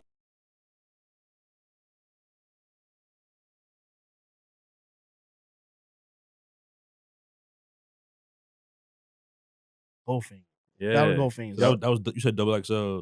That was the What's vibe that? party. Vibe He party. just did that. You remember Okay. he just did that Yeah. 3 years ago Who for else you 30. got? Who else you Um, got? I know you got another scenario. Got a couple joints. If you headed home Mhm. and you in the whip, you driving, who you want to hear on the radio? DJ. DJ Scratch. DJ Scratch. Okay. Ooh. DJ Fire. Scratch. Scratch Is he is- still? He on Scratch? serious. He's on Sirius. Sirius now. DJ Yeah. He was Scratch. on what's He was on the block for a little The while. Block, I think he, yeah. I think they Yeah. ramped DJ that. Scratch. Who you calling for your family functions? MU. You already know. Thank you. I got G. Oh, you cool, man. You cool, Nah, yo, man. he put a bank in there. He put a bank in I tell there. you, I got you, bro. No bias. No bias. He's Yeah, dead yeah. serious, though. Y'all know that. He's calling me. 10 years in? 10 years? 10 years? 10 years? Yeah. Easy. Yeah, Easy. it's in, 10. right? I mean, you Easy doing 10. them joints? Yeah, Yeah, because that's fine. Taylor's was 2016. Yes. Yeah, 10 Yeah, years. so it's 10 years this year. That's crazy. Yeah. All right, two more. Yep. Who's your Mount Rushmore DJs? Who's some of your favorite DJs? Now, You put him on blast, G. I put him on. It's a DJ show. Yeah. We love talk about his career and all that. We're gonna get back to some DJ conversation. Now, Mount Rushmore for you. I'm not talking about who everybody else. For me. This is Just yo. for me. Here's my 4 favorite DJs. Like, See, this is the thing. You might get Datwon trouble. Yeah. You know what I mean? I know a billion DJs, but I'm gonna do it. D Nice. Ooh. I seen him. I'm against that. Yeah, See him D-Nice. shout you out. Damn, man. D Nice. Jazzy Jeff. It's a good one. It's a good list so far. Think I gotta go. This might be a curveball because I don't know why he fighting right now. He fighting DJ MOS. Okay. DJ MOS. He used to do the Russell Simmons Art for Life shows, and he's killing. He's from New York, but he's killing in LA right now. Okay. DJ MOS is man, like he'll kill. Dang. So I got D Nice, Jazzy Jeff, MOS, Clark Kent. Okay. Oh man. Rest in peace. Rest in peace. Rest in peace. You know, I don't think I. Yo, Clark Kent. Yeah, I heard Clark Kent. Clark Kent. He said played God's favorite DJ, man. God's favorite DJ. He did a set at his crib. He used to throw these 4th of July house parties in Flatbush. I felt like I was at the Garden. Yeah. And this is his backyard, and it's Wow. about 150 people. I mean, people spilled out all into the street. He was going He's crazy. going. Like he's in fucking Yankee Stadium.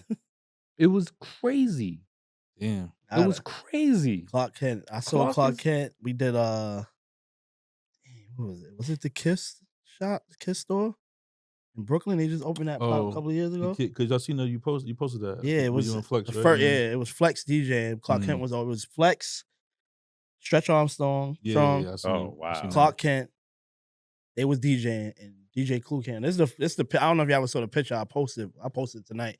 Well, I posted when the episode come out. Yeah. But I have a picture of probably the first picture Flex and Clue took after all the riff rap.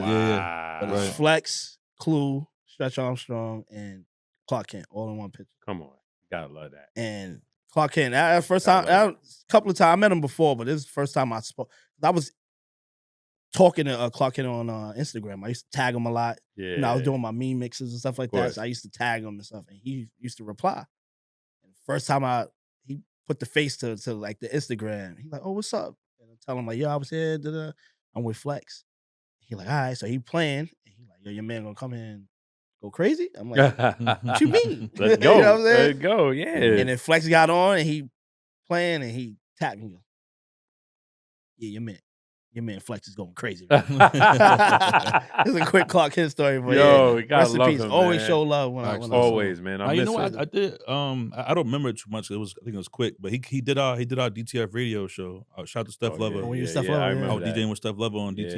Yeah. She had him as a guest. I think he didn't bring his laptop with him. He was like, "Yo, I'm gonna just play your joint real quick," and then he played on my laptop. What? He did like a little quick, Wow. did a quick You set. only gonna get these stories Yeah, here. yeah. DJ That's State of crazy. Mind. I was trying to think for a minute. I know we crossed paths at some point. I didn't really hear him play like a set, but he came and jumped on the laptop, did like a little something of my joint. But I ain't gonna lie, like I said, I'm a solid dude. I'm keep it tall. Okay. He's on the laptop playing, right? You could probably mad at me this one. He's searching up Nas record, Halftime. Yeah. And for some reason, whatever, I met You it in didn't download. have it? I didn't have it on my laptop. I know he looked at you on some. He called me out on it. I'm not gonna lie. He called. Shout out to Clark Kent. He called me out. Listen, Wow. I keep it tall every time, bro. I ain't gonna say So it. you Manny, have it. You always have Manny, that make sure you clip that up as a short because we gonna put that out when we promoting. I'm gonna find it. That's crazy. I think I have a drop on my phone from him. I'm like, yo, can I get a drop? You know what I'm saying? And Before he you leave the said show. something in the And drop. he said something like, yo, shout out G-Money, Wow. even though he had a record out on it. But I was like, damn. Halftime, Yo, G, you and he's freeze. like that. He's like that. He's like that. Listen, he will call it out. I'm gonna always tell you the real, bro. No matter one thing about me, I'm always tell you. I'm gonna tell you That's the real. good You gonna tell stories. the I'm real. gonna tell you, Good I killed the club. I traveled here. I did the celebrity. You I'm gotta gonna tell you. those. Gotta You tell messed up. those. Yeah, I gotta mess up story. I got I a gotta couple mess messed up. up I got them too. I got them too. I'm gonna tell you. I'm gonna tell you the real, bro. That's one thing about me. Same I'm gonna tell you thing. the So real. let's get back to Yes, sir. Yeah. So you now Gotta find that video too. you Fuck intern it. you get the columns for XXL. Yeah. So now when does at this point once you do the columns, right? Yeah. And you do the The review. reviews. So Yeah. after that, now you went from intern to now you I left Vibe. left Vibe to do the Go to XXL. Got that Yeah, first big so check. speak of that a little bit. Got that first first big big check, check, man. yes. That check made me leave school. I left school. Oh, And I And remember never look back at Yeah, I remember telling my mom, I was like, yo, Ma, I think. She was like, yo, go get the money, man. the money. She's See, like, yo. that's how your mom, yo. That's what Your mom passed. She Right? passed. Rest in peace to yeah, moms, rest in man. peace. But that's Yeah. ill. What She was she like, said, yo. like, get the money. She was Most like, yo, go ahead. You could go back. You could go back, which I did. And I went to NYU. But what's crazy is I left. I went to XXL. And when I went back there, Reggie and the crew, they left. Yeah. They had issues with the publishers Okay. over ownership The of XXL. XXL. They were Wow. supposed to get like a certain percentage. And when they were working on the second issue, they didn't get that percentage. And them dudes packed up and was like, we out. They was like, what you gonna do? They looking at me and I'm like, this is the first money I'm getting. I just left school. I done told my mom I got this joint. Yeah. I was like, what I'm gonna do? I'm gonna sit my ass right here. That's a fact, yeah. So they was like, Shit. you know what? They knew where I was in my career, so they really couldn't be mad at me. But they was just like, dag, man, you're supposed to roll with us. But I was like, yo, I gave up so much Yeah. to do this, and then y'all bouncing, but I understood why they were doing that. And it was a big lesson for me because I ended up doing the same shit later Yeah. with the same company because I understood I had to be older and go through some shit to understand I feel that. what the ownership meant. I didn't know what it meant back then because I was dead broke and I was getting money. Just getting money. Yeah, I was just I'm just getting my hands on some paper. Yeah. And they like, yo, you gotta leave it alone. And I'm like, I can't. I got mine, all of them. I got bills. Like, you know, it's just me. Mm-hmm. You know what I'm saying? So, but they forgave me or whatever, and they were so proud of me. You know, as I started maturing within the game, and then when I started King, everybody saw. Whoa. See, he's speeding. So when they left, where they go? They went to start their own joint called Manifest. Mm. And they started it, and I was like so hyped for them. I was like, yo, I'm down, whatever y'all need. And I was like, all right. And when they started it, unfortunately, like a couple of months into them, like getting it going, dudes, like they robbed the office. Wow.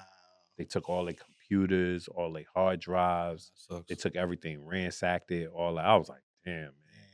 And then they never really recovered from that. And I thought they would because, you know, when you think about it, these are the guys. They started the source. So I'm like, all right, that's going to be, I looked at it as a hiccup because I looked at them as like the guys of that shit. But that was still a lot of money that they had to re-up without having jobs to do it. And it wasn't like they could just go to the internet and flip something real quick. This was print back then. This is 97. It wasn't that much that they could do to kind of rectify that huge loss. So you stayed at XXL when they XXL. left. So now you at XXL. How many years before you after started? Before King. you created the XXL before the freshman freshman. class? So the freshman happened in two halves at XXL. So I had a whole career before I even went back. Okay. So the same company, Harris Publications, that owned XXL, I went back to them and started King. So when those guys left, I stayed from 97 to 99. Okay. And Elliot Wilson came in Elliot, yeah. and became editor-in-chief. And I felt like I just pitched this idea for King, and they told me no. So when they told me no, there was this other company that had Diddy as like their kind of like their spokesman. Mhm. It was called Hook.com. And this is when the internet shit was coming together and you could buy clothes online and all that. And they were like, yo, we're gonna have hip hop commentary next to clothing before Karma Loop, before Complex. Yeah, before that. This is 99. So I'm like, all right, cool. And they was like, yo, we'll triple your salary. Ooh. Triple. They tripled my salary. So now I'm like, oh yeah, I'm leaving. So boom. The nomad. And then I'm having my first daughter. Like, I'm like, phew, I'm out. So I leave. But when I get there, the Puff shooting happens, Sean and Club all New that. York. And then everybody's looking at Puff crazy, but he's connected to our site. And it's looking kind of grim for us. And after 2000, like going into 2001, they just started firing everybody. And I'm like one of the last. We had 100. I think we probably reached up to about 100 employees. I was one of the last 12. Oh, wow. I got down to 12, a dozen people. And when it was almost there, the guys from XXL, the publishers, Yeah. they were like, "Why don't you come back and do King?" So before you get there, I wanna ask a question because a lot of people don't know this. Were you an intern at this time when you did the Murder Inc. cover? No, I had just become associate music editor. Associate music. Yeah. Remember the Murder Inc. cover with I did DMX, that. Ja Rule? Yep. So did Irv pitch that as a group, or you just was just seeing the dopest people in the No room? one's ever asked me it that way, which is so dope. So how that story came together is that was me and Gabby Peluso, who was the publicist at the time at Def Jam. Shout out to Gabby. Yeah, she's over at, I think she's at Alamo now. And you know her husband, Skane Dollar. Yeah. Okay. Yeah, so me and Gab, we used to talk all the time. And when we were talking, she was like, yeah, Irv got this fucking pipe dream about Murder Inc. and he gonna do the group. I was like, yo, that sounds like a story. She's like, it do sound like a story. She was like, yo, we should do that. I was like, yeah, we should do that. And then hit Irv. If you read the story, it's about Irv. Okay. It's not really about Jay, Ja, and X as much as I chilled with them. Yeah. Because Jay wasn't going to talk for the piece, which was so funny. I wrote around him. You know what I'm saying? Jay didn't talk back then. Yeah, he didn't talking really a talk. lot now. Yeah, now. Right. But back then, it was hard to get him to talk. And he didn't want to talk about it because he felt like it was going to happen, but not really. Okay. That's how his demeanor was about it. X was just X. Yeah. He was just hard to get. And me and Ja became brothers. Yeah. Like, that's like one of my homies in the game for over 20-something years, to the point when I went to Dick Clark, I could call him anytime, be like, yo, I need you for this show. Got you. I booked He him. did it. Yeah, he did. I booked him twice. I Yeah. booked him twice for New Year's Rockin' Eve. Because his records are so crazy and he didn't do all the records. So I booked him twice. That's my man. All because of how cool we got back in 98. You know what I'm saying? That's why relationships mean something. Mean a lot. That's why you here? That's why I'm here. Exactly. You know what I'm saying? So when I did Murder Inc., Irv was so gun-ho about getting this album out and that it was gonna happen. When I did the story, it just made the legend of it even bigger. Yeah. They just couldn't get it out. From what he told me, I think he had like 7 records. Well, they had that one on the Time to DMX Build. album. And Had Time to Build too, and that's Mike Geronimo. Mike Geronimo, yeah. And And then, they got the other one. Flesh on My Flesh, they had the Blackout. No, it's not Blackout. Was it Blackout? I think it was Blackout. Yeah, it was. That's one of my favorite. Yeah. That's it. drinks. But Yeah, I think he got like 6 more. You ain't hear him? I ain't hear him. You hear everything else unreleased, but you ain't hear that one. I ain't hear that. But he did say that he had like a couple more. And me and Chris Gotti, his brother, are like super tight. Me and Chris we got tighter than me and Irv, which is so crazy because Irv used to cook for us. Cook He was like food? Yeah, he used to. Like, yo, come to the What crib. you thought you talking about cooking? Huh? He said what? He's like food. Cook crack. Cook crack. He used to cook crack for us. I ain't saying Nah. But nah, he was good. He was good people, man. Rest in Like peace, Irv. as wild as he was, man, and he was just a super real one. If you never got in an argument with him or he wasn't mad at you, he ain't really fuck with you. Irv was He had to one of get a mad kind. at you once and That sound stop like- talking to you type Sound shit. like somebody I know. You know what I'm saying? He had to stop Sound like talking to you somebody I for a know. little bit. Who type that? shit. The last podcast I was on. Oh, yeah. I know you're talking about. I You know know you're what I'm talking saying? about. Shout out Queen's Flip. Yeah. That's crazy. But, So, yeah, miss my guy, man.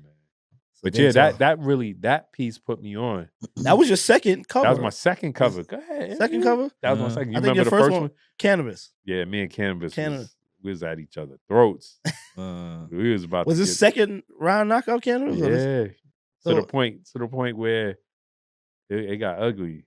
It got ugly, bro. It got ugly. Which is so funny because for it to be my first cover, and it was so much aggression on both sides.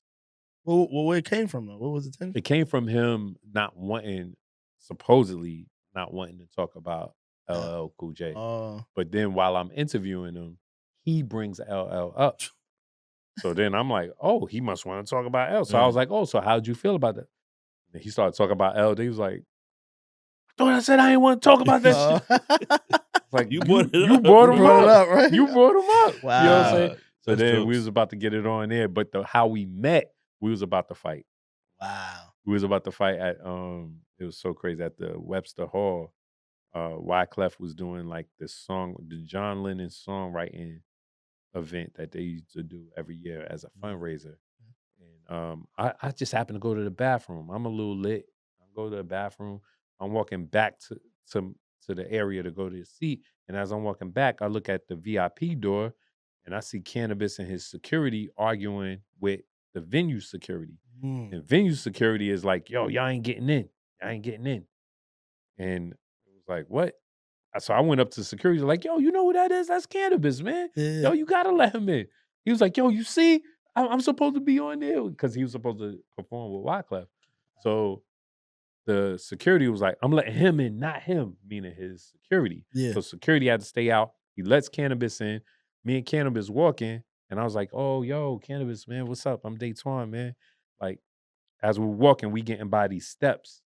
So I'm like, yo, I'm Datwon, da-da-da. I did the piece on the battle with, because Universal told me that he liked the piece. So I was like, yo, I did the piece on you and L, and I had the other, battle rappers talk on it, you know what I'm saying, for dudes in jail and everything. And he was like, word, you did that? I was like, yeah. He was like, man, fuck that, man. Fuck you. Fuck all. I was like, what the fuck? I was like, yo, they told me you liked it. Nah, I ain't like that shit, man. You starting shit. I got to deal with these niggas, da-da-da. I was like, what niggas? What are you talking about? So while we standing there, me and him arguing, there's these steps. Yeah. These kids come up the steps. These two kids come up the steps and was like, yo, Cannabis, what's up now, motherfucker? Like, let's battle now. Let's battle now. And I look and I was like, I hear what he's saying about like how everybody want to battle him. Yeah. But he said that in every rhyme. Like, he'll battle everybody, da-da-da. Sort of like J. Cole, what J. Cole did, right? So the kids come up. The kids come up was like, yeah, man. He was like, I told y'all outside, I ain't doing that shit. They was like, yeah, you and your man to get fucked up. So I'm like, Like, I was like, me? I was like, I want to fight this nigga. I was like, I'm with y'all. I'm with you and your man to get fucked. I was like, me? Why me? So now I'm like, man, fuck y'all then. And now I'm like, yeah, you know what I'm saying? So then next thing you know, we about to go at it with them, and they on the steps. So it's easy for us to just go ahead and, because we got the leverage. Right, you know what I'm right. saying?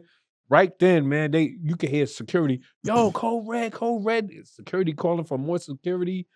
And next thing you know, Easy Mo B come out of the shadows. Wow. And was like, yo, brothers. Big producer. Everybody is brothers. Everybody is brothers. Y'all chill. What's going on? Nah. We ain't doing that in here. That's what they want to see. You know, he was speaking all that good shit. Yeah. You know, he was Farrakhan in it. You know what I'm saying? So when he did that cooled them kids out. I don't know where they went. And me, and Bus was like, oh, you're all right, you're a real one. You know what I'm saying? Because Yeah. I rocked with him, and then we was cool. But then we got crazy like another week or so later. So it was always like this like little Tension. aggression, tension. And I never spoke on it, but I put it in the story. And that wasn't a good thing for him. He wasn't feeling He that. wasn't feeling He that. wasn't feeling that. I put that in the story. So just for the record, who yeah. who won that battle? LL versus Cannabis. Cannabis. Who you You got know winning what? that? You know what's so crazy? L won. However, we never seen anyone hit L that hard. So imagine like seeing Mike Tyson get hit for the first time. Yeah. Like crazy. It wasn't a Buster Douglas situation because he didn't lose. It was just the fact that, damn, like somebody really put the chink in L to make L go all the way. But you think, because L kind of started it. He started it. So, but L, if you ask L will say he started it. Yeah, but that's that bullshit. it was like, yeah, we know that's bullshit. He said it was because of his ego. Yeah. You know what I'm saying? And I'll give it to L on the ego part, but he did start it because honestly, Cannabis was showing homage. He was. He was like, yo, let me borrow that mic on your arm because you're the greatest. I need that mic so I can become the greatest. And L took it and wrapped it up and was like, this nigga trying to be me. That's like me saying, yo, G, that's a G on your arm. Let me borrow that. You gonna get mad at me for saying that? I might break your laptop now. Stories for days. Yeah, man. So Datwon, man. Yeah, yo. I just got a question, man. Yes, indeed. How horny was you when you to make King Magazine, bro? Like what? Yo, what? I was like every other full-blooded young black male in the hood, loving Nia Long and Friday, loving just Janet. And when I think about what made me do it, I had like in my room, I had every poster on the wall you could think of. I had everybody on it. Because you did throw in, he did throw in. He used to buy Playboy magazine. Yeah, he tried to throw that. He tried to stick that in. I was in there. I was in there with that. I was, and you know what, yo, the Playboy interview has always been incredible. Like they, even from the 60s and 70s, like they always had like Martin Luther King and Malcolm X and all that. And Playboy? And Playboy, yeah, that's some of their best interviews. What? Yeah, and Playboy, because you know what it was? Hugh Hefner allowed it. You know what I mean? He was open like that back then. You know what I'm saying? And I got a chance to meet Hugh Hefner, which was so crazy. When I first started King. We gonna have to do a part 2 of this. I know, man. Yo, when I first started King, I met Hugh Hefner. And he gave me so much love, man. I had the issue on me. I was like, thank you, God. That shit was crazy. And he was like, yo, man, they're gonna come after you. But stand strong, stand steady. He was like, I like this. This is quality. So it was always supposed to be like a raunchy magazine type? Nah. It wasn't. It wasn't raunchy. You know what the craziest thing? We were the calmest, classiest of the hood shit. Yeah. You know what I'm saying? Because the covers was. Yeah, it was crazy. Megan good for them. Yeah, come on. Megan. Remember that, G? Megan, Maya, Free, Tyra, Kim, Foxy. We had everybody. So how did you pick these? It was like, yo, who rocking right now? Who rocking right now? I was a Jet Beauty magazine fiend. When my grandmother used to get the Jets. Oh yeah, Jet magazine. Yep. Page 34. Page 34. You go to 34. Bam. Jessica from Miami. She likes the horseback ride, archery, and she like lollipops. You know what I'm saying? I was like, man, we need this whole magazine need to be page 34. I got old enough. I got old enough and I made it myself. And that's why I was so mad when Harris Publications first said nah to the idea, because not Smooth, but speaking of Smooth, big shout out to them because they was our competitor at the time, kept us on our toes. But Stuff and Maxim was out for the white boys. Oh yeah, they were killing. Cause like the app, like when you go gold, everybody loves you when you go gold. In the 90s, going gold was like the shit. Yeah. Platinum, you're a superstar. Yeah. For magazines in the 90s going into the 2000s, selling, if you had 100 magazines and you sold 40, that was going to go. 100 magazines. Maximum was selling 70. 70,000 or just 70? No, I'm just saying using the. Oh, okay. Like if we sold King, Yeah, out of 100, we sold 40. We the shit. the hype. Yeah, okay. Like that right there, garner like bonuses. That gets you are a bona fide dope ass mag if you could sell 40 out of 100.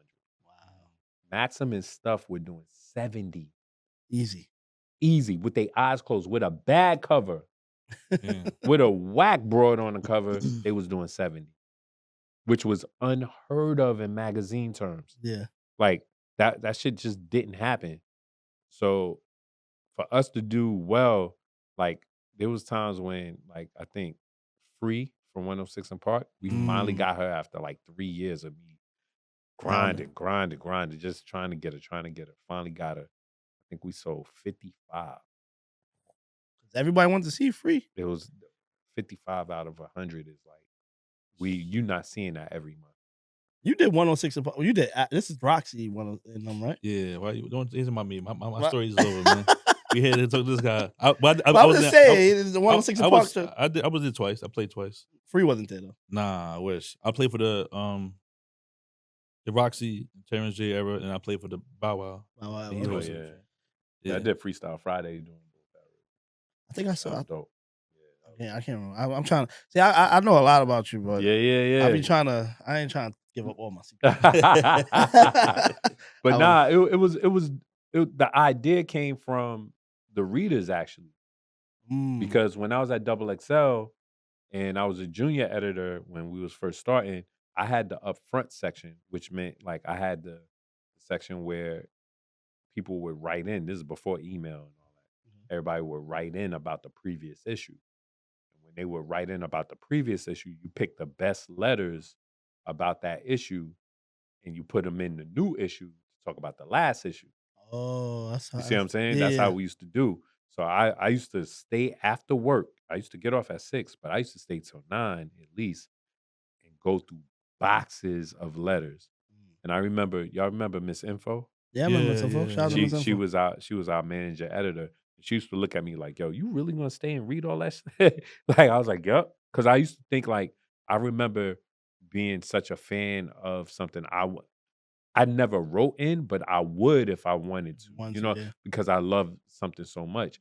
And I used to think like that, somebody in fucking Ohio somewhere is just writing in because they want their voice heard about what they read that we did. And I wanted to see what they were talking about. So when when we would get the letters, I would read them shits. I'd be so hyped when we got new boxes in. Yeah. I'd be hyped. And I just put stacks of them on my desk, open them up, read them, and they'll be like, yo, on page 37, I saw these rims. On page 110, what is Scarface wearing? Yo, on page this, what are they? And it would be like the rims, car speakers. It would be like the girl from this video. Do y'all know her name? That's in the Slim Thug video, whoever video. I used to be like, kind of figuring out what they like, what they draw their attention to. And what we were doing in XXL was more music based. It wasn't lifestyle based. Yeah. And I was like, yo, if we could put all this shit together like the White Boys guy, we could kill it. Yo. So when I went to the publishers to tell them, they was like, nah. But then that year and a half, when they started to see how much Maxim and stuff and FHM and all of them was blowing, yeah, it was like, yo, we got to do that. And I was early. Because not because of the market, because of the people. And if you listen to the people, you're gonna always win. Those letters is like the comments now, like, you know what I'm saying? Yeah, basically, like, that's what it is. Posting the podcast, and as mad as you could want to be, G, I like that. Yeah, that is it. But the thing is, you could get mad at them too because of what they say. Because sometimes what they say is like gunning you down, and then you be like, "Damn, man, that's fucked up." But then at the same time, that could be the consensus. So you wanna make sure that you're listening to them with the discernment that they might not be hating, they might be giving, really good criticism. Right. And that's the thing. Some people can't take that shit. Not at all. Yeah. You know what I'm saying? Datwon Thomas in the building, Yo, G. There we go. This is crazy. There we go. I ain't trying to keep you forever. No, you know what I'm saying? here. You I'm know? here. I'm Yeah. here. I'm So, here. all right. So, the King magazine. Then, Yup. so editor-in-chief Vibe magazine. You Yup. get these accolades. You got King. You started King magazine. Yep. You XXL Yep.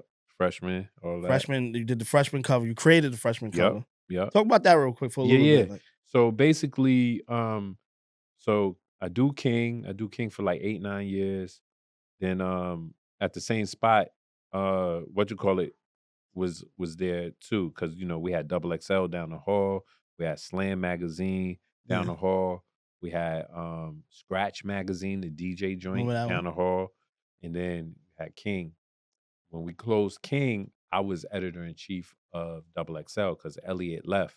Okay. And I became editor-in-chief. And when we came editor-in-chief, I remember he did a cover prior with all the new artists, and he called it Leaders of the New School. Mm. And they all had on white. And that class was Papoose, Saigon, Boozy, Lupe Fiasco, Crooked Eye. Back Parrot. Yeah, it was that crew.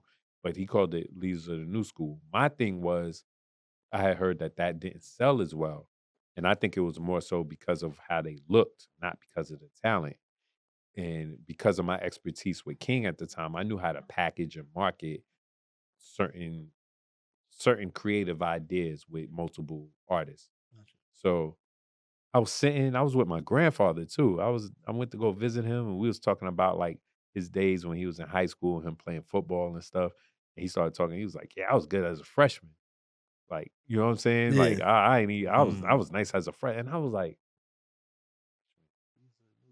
freshman school, boom, boom. I was like, yo, if we did dudes that are like dope coming in the game, we could do that every year.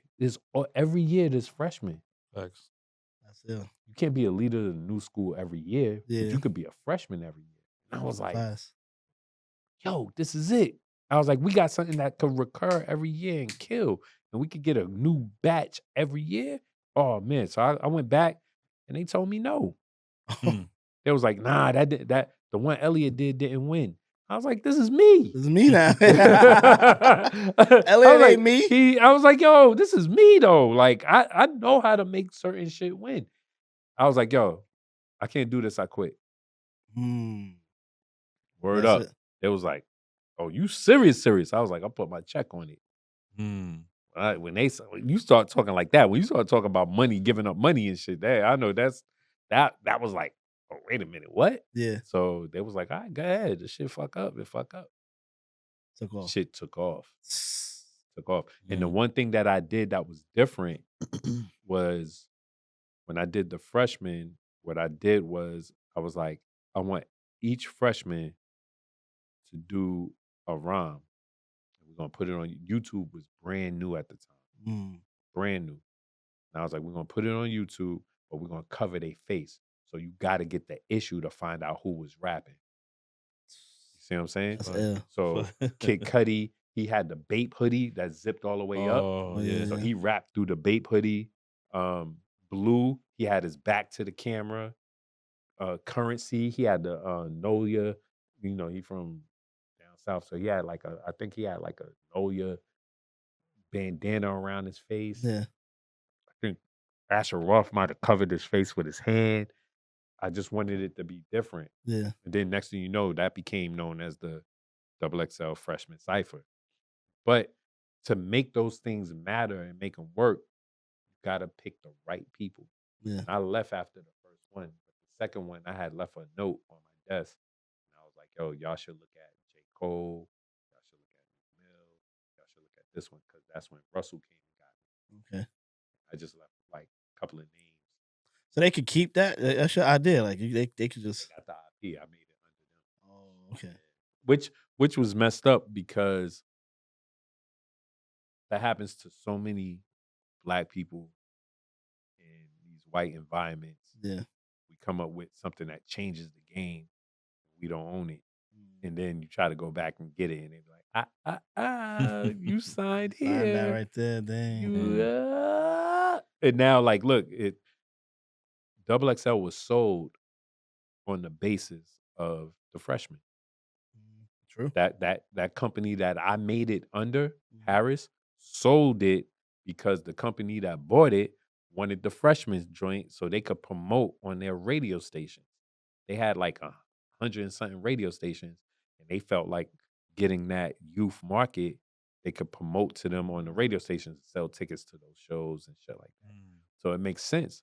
You know what I'm saying? And when you think like what we come up with as people and as like Black entrepreneurs and stuff like that, and we don't necessarily own everything all the time because we're coming from a place of poverty. We're coming like, where you getting the money from? Yeah. We don't own none of the printers, all that shit. You could go into any lane, like Spirits lane, like what's happening with Uncle Nearest right now, and all of them like needing money to make this great thing, and it sells, and then the people that you got the money from flip on you. You know what I'm saying? But if you could make one, you could make another one. That's how I always feel.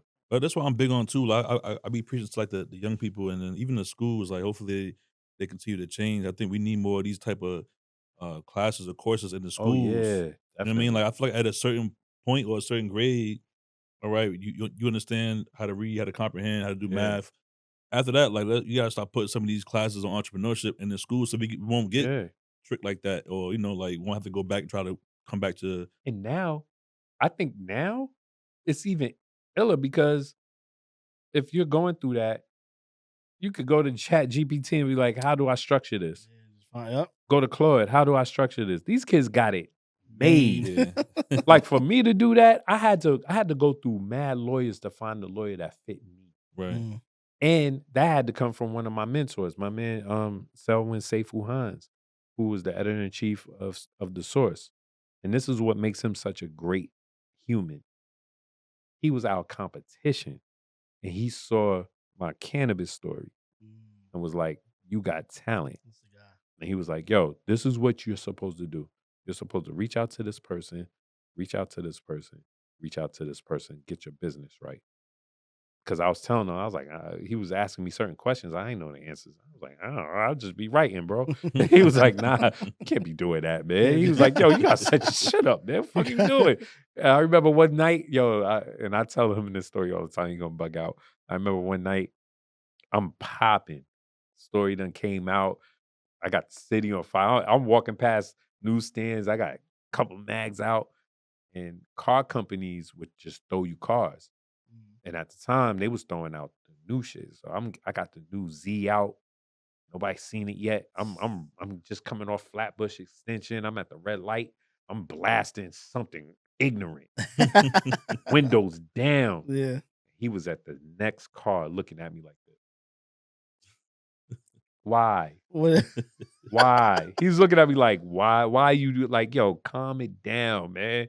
Calm it down, man. I'm gonna turn on my shit down. Like, yo, you right. We at the light. You know what I'm saying? I'm gonna turn on my shit down. Like, damn, man, that shit is crazy. But I wanted the front too. I wanted to get my shit on because that's what we do when we 22, 21. And now 100%. I'm popping on a different level.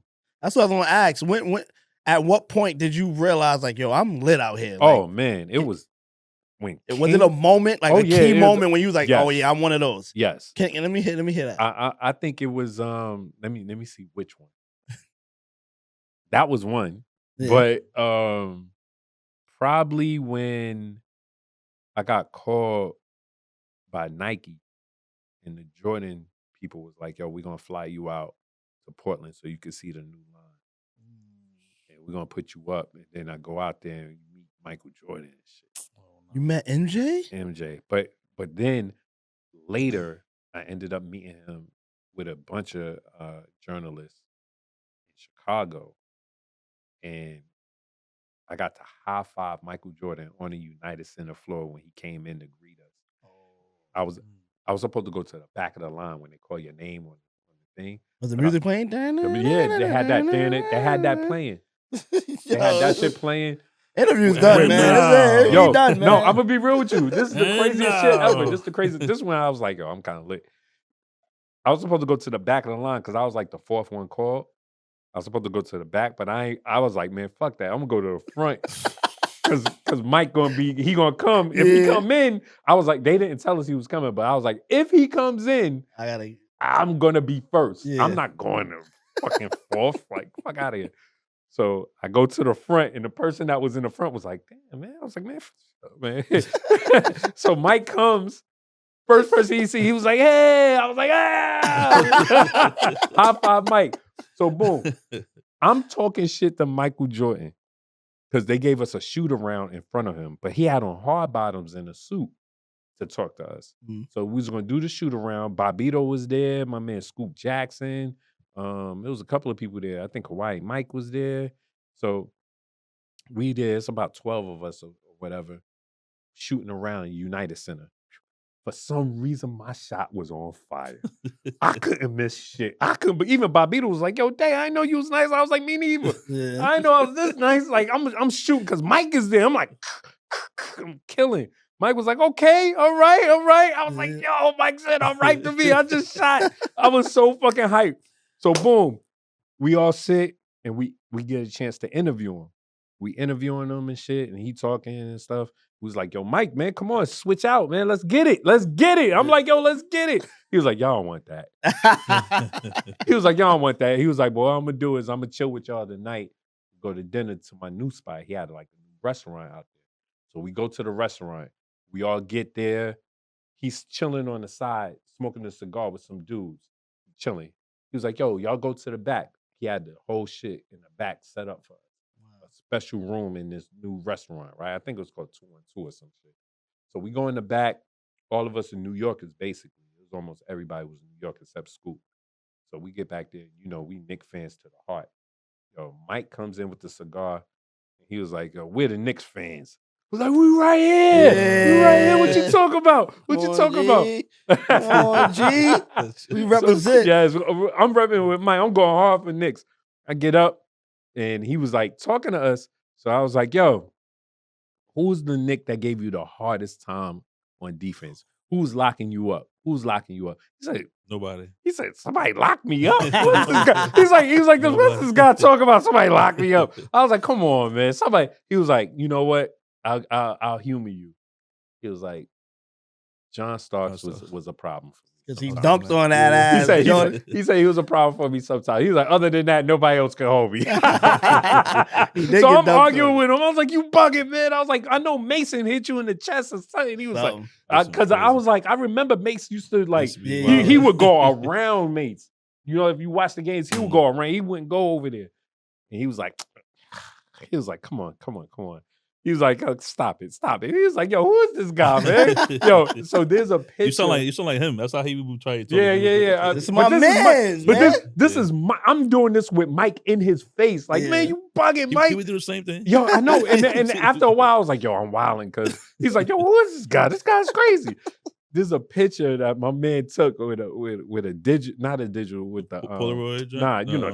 Oh yeah. He got one of the disposable. It's a picture. I gotta find it. It's a picture of Mike. Hold the button for the flag. Yeah, it's a picture of me like yelling and Mike like, yo. I like that picture better than us posing. You know what I'm saying? Because it showed like we was in it. We was in the moment, man. But that's when I knew I was like, yo, I'm kind of lit. I'm lit out here. Yeah. And then he liked King. Ooh. He liked King. It was like, yo, that's the guy that do King. He was like, oh, okay. Yeah. So he liked King. Yeah. Stories for days. Yep. You met Quincy Jones. Oh man, Quincy Jones, Obama. I went to a club with Obama before he became president, which was Barry. Which was crazy. With Barry. But Quincy Jones was the one because he made Vibe. Yeah. And he changed my life by making that magazine. So I always felt like beyond what we're about to talk about with Thriller and all that. Beyond, I know. Beyond that, because that's like my shit. Him being the greatest producer ever. That man made something that changed my life for me and my family. Right. You know what I'm saying? So the first time I met him, it wasn't good. He was mad at the previous establishment that had Vibe that took it away from him when he lost it. And I think he thought I was connected to that. So he was like, man, F Vibe.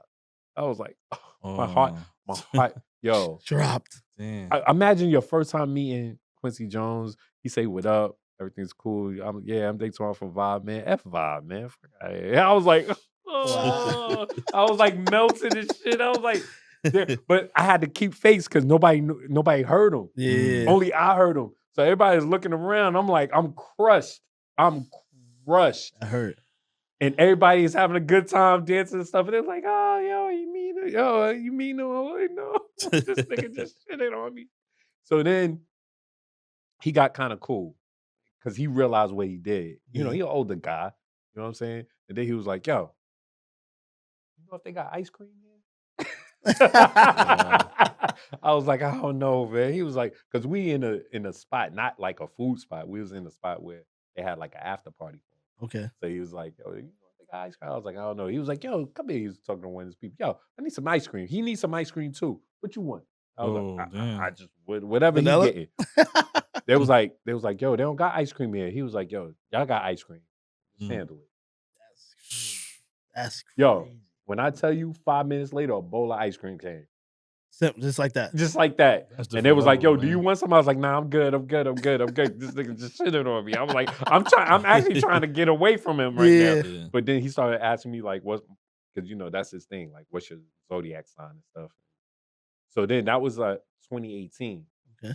A year later, I get an invite to his 70th anniversary for AEG, the headphones. He made some headphones back in the day. They was bringing them back out. So this is 2019. They were like, yo, if you come out to LA, you could talk to him and all that. Nobody know what happened that Right. year prior. Yeah. I was like, man, fuck that. He gonna talk to me. We gonna have a great fun. I'm on the plane. I'm on the plane. Like, nah, I'm visualizing how it's gonna go. I'm like, nah, this is gonna be beautiful. He gonna be like, yo, man, you shit. Da da da. I'm manifesting. Right. I get to the event, suited, nice, long ass line to meet him. He on the piano chair. I skipped the line. It was a long ass You line. stay too. pulling up, man. Let's Yo, go. I just do it. I Just be just in do the it. front. I The skipped- Michael Jordan joint. I skipped the line. I went all the way to the front. Nah, and that's it was crazy. mad people waiting for him to get them signed shit. I was like, yo, Quincy, man, what's up, man? I met you last year. He was like, what? He was like, Who's this guy? who's this guy? And he had a little space on the chair. So when I went up, as I'm saying that, I gave him a pound You and said- I just sat down. Get out. I just All right, went- I Datwon. went like this. Yeah, man, how you doing? Yeah, so what's going on with you? How you been? I was like, yo, I met you last year. He was like, oh, yeah. I was like, yeah, it wasn't the greatest interaction. And he was like, oh, really? Crazy. I was like, yo, man, listen, I'm at Vibe. Hold on. Before you say anything, I just want you to know I'm carrying on your tradition. I just want you to know that I'm carrying your baby. Like, I'm making sure it's okay. Holding it down. And he was like, yo, you know what? I respect that. He was like, what are you trying to do with it? What do you want? I was like, I'm trying to get it back to you. When I said that, he grabbed me. I got all the shit in my phone. He grabbed me, started laughing. He started talking to me about the creative genius of people. What's your zodiac sign? He asked me again. I said, Taurus. He was like, yo, that's one of my favorites. He was like, y'all are serious creators. Y'all are real people. He started telling me, he was like, yo, left brain is where you get it from. He started really going. He started Quincy going way. deep. He started going deep, man. And I'm sitting there, and I got my one of my editors from the team, my homegirl Desiree. She's recording the whole thing, taking all the pictures. He started grabbing my hand, holding my hand. We both got bald heads. He grabbed my head. Yo, dog. I was like, yo, this is even better than I fucking like Yeah. thought. Yeah. Imagine. And yo, he got everybody waiting. He's not even caring about the line. So then he was like, yo, what you doing tomorrow?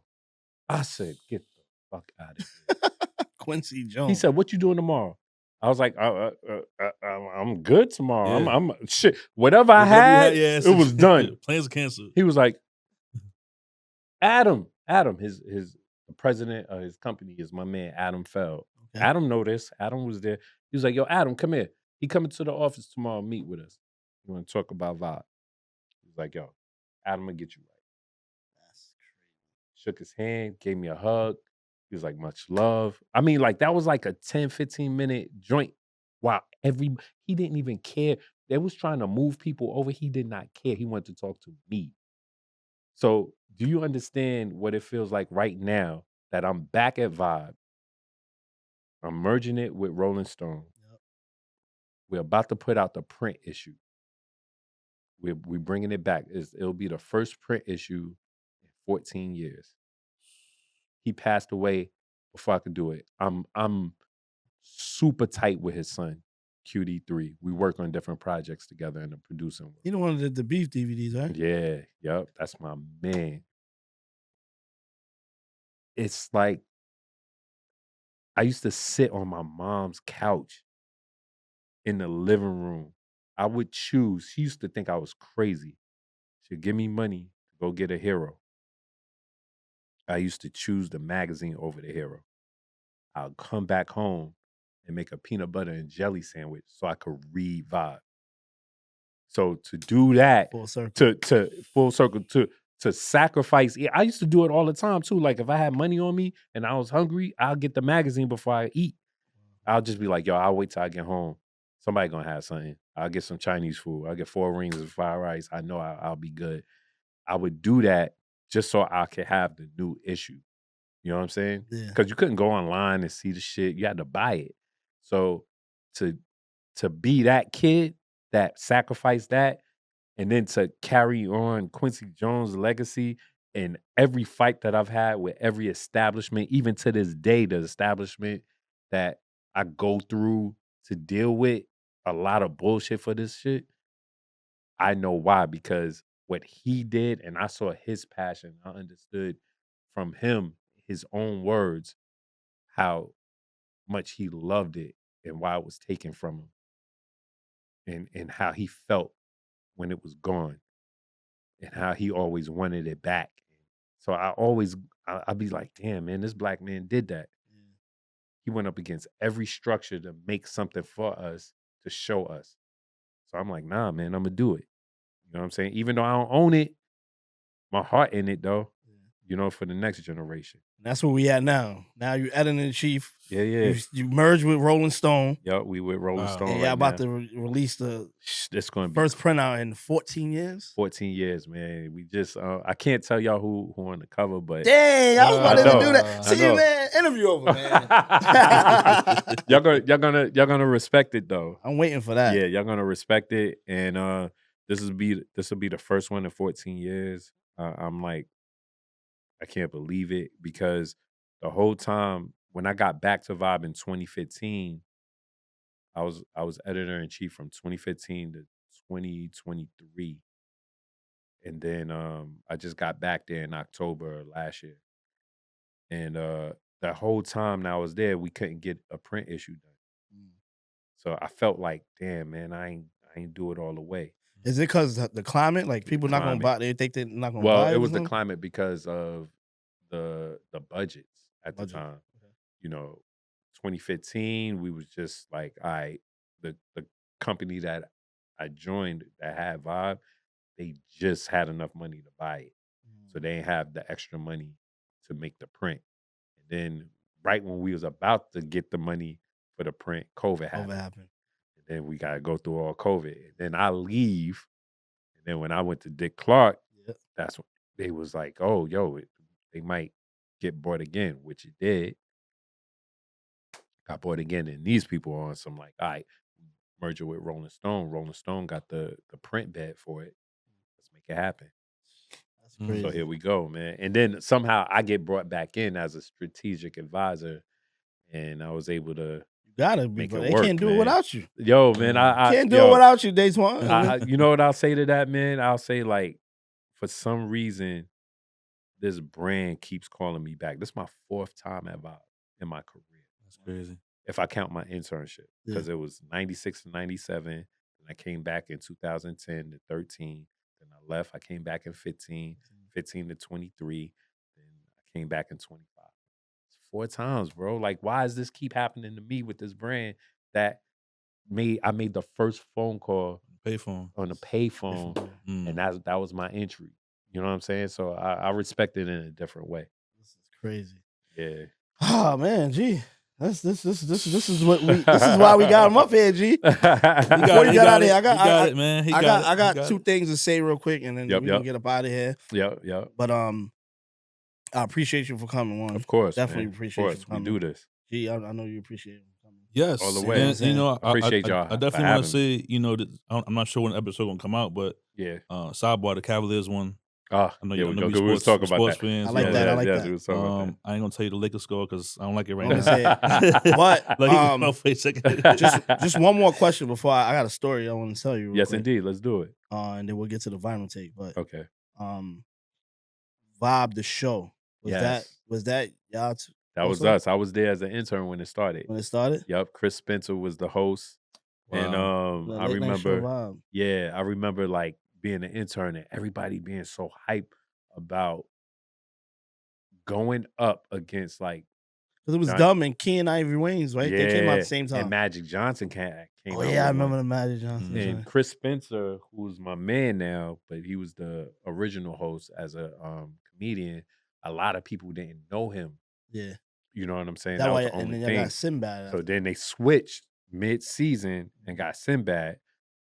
Remember that? And and then the ratings went up a bit, and then something happened with the syndication deal or whatever, and then they stopped it.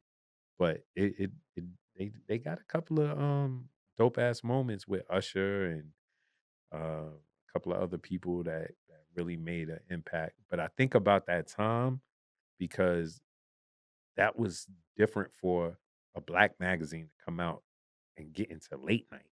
You ain't see that. No. So what they did though, years later, like early 2000s, they bought time after the Apollo. Oh yeah. Remember how the Apollo used to come on? Saturdays. Right? Saturdays, mad late. Showtime at the Apollo. I think that went off at like 12:30 or 1 o'clock. Weekend Vibe used to come on. And that's where they took like elements of the magazine and made it into a magazine TV show. They did that for like 2 or 3 years. That's crazy. Yeah. But it wasn't the late night show. It was just more like entertainment tonight type stuff. Yeah, like news. Yeah, like newsy type. So before you get out of here. Yes, sir. I just got one story. I never told you the story, but I want to thank you for this. Yep. So, my first time doing the Sway in the morning show, Sirius XM Shade 45, right?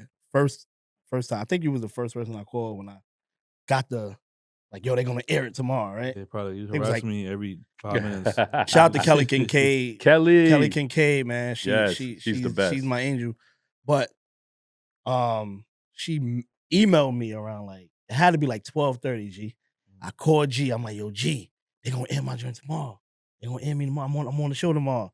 I need you to make me a flyer real quick, G. Right? Remember? And you made me a flyer, made me my joint. He sent me a picture. But so from 12:30, 1 o'clock at night in the morning, I'm posting it. Yo, Sway in the morning, DJ MU, 10 o'clock. I'm on tomorrow. Make sure y'all tune in, right? G reposted it. So I go to sleep. I call my mom. I remember I called my mom 1 o'clock in the morning. I woke up, posted it. Go to sleep. I wake up mad early and stuff. 6 o'clock. I'm posting it. Keep posting. I'm like, yo, I ain't getting no tags. I'm tagging Sway. I'm hitting people. G repost me. A couple of people repost. My mom repost me, but people reposting it and whatever. And I'm like, yo, I'm hitting Sway up. Nobody, you know what I'm saying? They ain't shouting it out or nothing. They ain't reposting because remember back then, reposting was crazy. That was everything. I'm like, damn. And so it gets to maybe 8 o'clock.